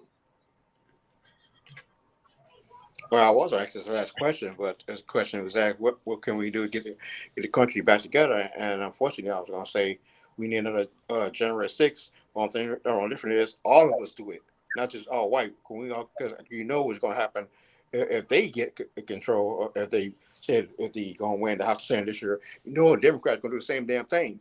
They'll rise all over again and so on. But the real reason I'm trying to say is we got to stop being sit on side and be pissed off and not do anything. If they really want government listen to us, we got to have a certain idea of the January 6th where you scare them half to death and say, look, we're not taking it anymore. And unfortunately, that's the only reason why the government can do something, because that's why this hearing is doing, because they are scared if this is going to happen again, because they're scared they're going to lose control. So basically, if they really want, if we really want to take back our government control, we have to do something like that. But this time, all of us do it. All of us, men, black, white, red, yellow, whatever. And say, hey, we're tired anymore. We're tired of y'all bullshit. We're gonna take over, and this time we're gonna do it right. And I mean, do it right in a serious way, but not hurting one or just in the election, all that crap bullshit we seeing now. So that's the main thing I was trying to say. It just, okay. Hey, thank you for coming up. Is you a member? What? Remember what? Is you a member on the channel? Yeah. Oh, okay. Hey, thank you for being a member, brother. Also, I'm in the Navy, so I'm just saying you were right about what you were saying about all branches get served. Because that's the first thing you teach you in the military. You got to have a rifle first. Just take over a ship or a base or anywhere. Every person's a rifleman first. And so he's right about that. So you're right. Hey, thank you for your comment, man. Hopefully we see you next week. All right. Thank you for your service. Yeah, thank you for that too. All right, go ahead. Hey, man, look, is you a member, Devin Lockhart? Not yet, man. But I'm a veteran from the Air Force, but I haven't joined the channel yet. All right, you need to join the channel, especially if you're showing your card. I like that little pitch in the back. You advertising, you ain't no member. I don't know what's wrong with you, brother, but you got any, I'm so happy. You got any final words? Yeah, I think this is a very good conversation, man. Very stimulating conversation. I think we need to be thinking cohesively. We should join the Black American Party. That's what I was showing on that card. But yeah, man, I look forward to joining and look for my channels, Devin Lockett and Biomed RX TV. Wait. Hold up. You can't advertise. You know what? Go become a member and then you can come back and advertise later. All right, peace out. Chat ninja. All right. All right, devil advocate. Go ahead, bro. You got any final words? Yeah, I had been wanting to use an example just to tie not on the topic of the corporate argument we were having before we got into military, this and that. I was going to use YouTube as an example because that's what we're on right now. The CEO is Susan. It starts with a W. I looked her up. But if you look at how she came to power, I hear a lot of argument about Fortune 500 companies and female CEOs. My question would be, how many of those women, how many of the Fortune 500 CEOs actually helped found the company that they were elected CEO of? Because, you know, if we all had freedom of opportunity, then sure, I would love for there to be 50% of the Fortune 500 companies, you know, headed by women. If they founded the company, then it doesn't matter what my view is on whether men or women can lead, because I think if a woman founds a company, then she has every right to lead it because she brought that to the market, right? I was economics background, so free market, sure. But if you look at Fortune 500 companies, next time, hopefully we'll try to do is we'll try to actually have this conversation and narrow it down. Yeah, that's what I was hoping to do, but I don't have military experience, so I was letting you guys. Yeah, no, I'm just saying this overall topic. And I don't know if you, Chaotic and Amir, agree. Like we covered a lot of stuff today, and then hopefully in the future we can kind of narrow it down so it can be a more defined focus. For sure. Is you a member on the channel? I am a member. Yeah. Oh, here, give me 10 more seconds. So I was just going to say YouTube's a well-oiled machine that makes a lot of money really fast, but they didn't have the excess money to put non-founding women as CEO until it was already that well-oiled machine that works. So I think that is actually an insult to women. If the only Fortune 500 CEOs were elected CEOs to a company in an industry they never even begun in, I'd find that insulting if I was a woman, and I wouldn't want to be some puppet, you know, CEO. I would want to actually be CEO of something that I built. So that's all I could hope for example, my daughters or anyone in the future generations. So that's all I had to say. All right. Appreciate you guys having me up. I hope you come join us next time, man, and thank you for the support, brother. Yeah, I appreciate it. All right, Spaz, my dude. Yo, this all I was saying earlier. I'm making Eric sure is my nephew, man. Don't come up here. Don't jump on my nephew, bro. I mean, if you don't jump on me, it's gonna be, you know what I mean? I'm not here to attack nobody. I got love for everybody. Like I said, we all conservatives, and it's dope that we can have disagreements, because that's one of the main reasons why I'm on this side. I feel like any opportunity is a good opportunity for anybody, whether it's female, black, white. If you want to come to the table and bring the best thought or the best idea to the table, that's fine. Now, if you're a woman, you got a better idea than me as a man, that's good. But if I'm historically a man and historically we have the best idea, that's also good too. But as conservatives, we cannot give everybody, we can't wipe away the opportunities for everybody. That's what we can't do, because that's what America's built on, right? Isn't this the land of opportunity? No. So you say no? Why not? It was Spaz. You should have came up here earlier to talk with Eric. You know what I'm saying? But look, hey, thank you for coming through. Is you a member on the channel? I'm gonna become a member right now, y'all motherfuckers. I'll be back. I know. Go. I'm gonna see you. If I don't see you no member, I'm finna block the shit out of you. Hey, thank you. Listen, I'll keep this quick. A friend to everyone is a friend to no one. Okay. America was not built on opportunity. It was a slavery based, segregated colonial empire, right? That was built on imperialism and forming colonies in other places. Okay. This fantasy land where everybody's accommodated and everybody's welcomed and we're all one world. Save that for the man in the mirror Michael Jackson videos, because it doesn't exist. It's not reality. It's not even a world I personally would ever want to live in. With that being said, Fight Club tonight, we're having should everybody have the right to vote, which I will be heading up because I don't think everybody should. Hey, Eric, is you a member? Why are you advertising? I can't even hear you. I thought y'all were all connected. I thought everybody was connected. Yeah, but if you before you do that, you better make sure. Yeah, all right. Where do you buy membership at? All right, but Eric is doing a political show tonight. You know what I'm saying? Hey, I'll be there to check him out. All right. You know what I'm saying? All right. Woo!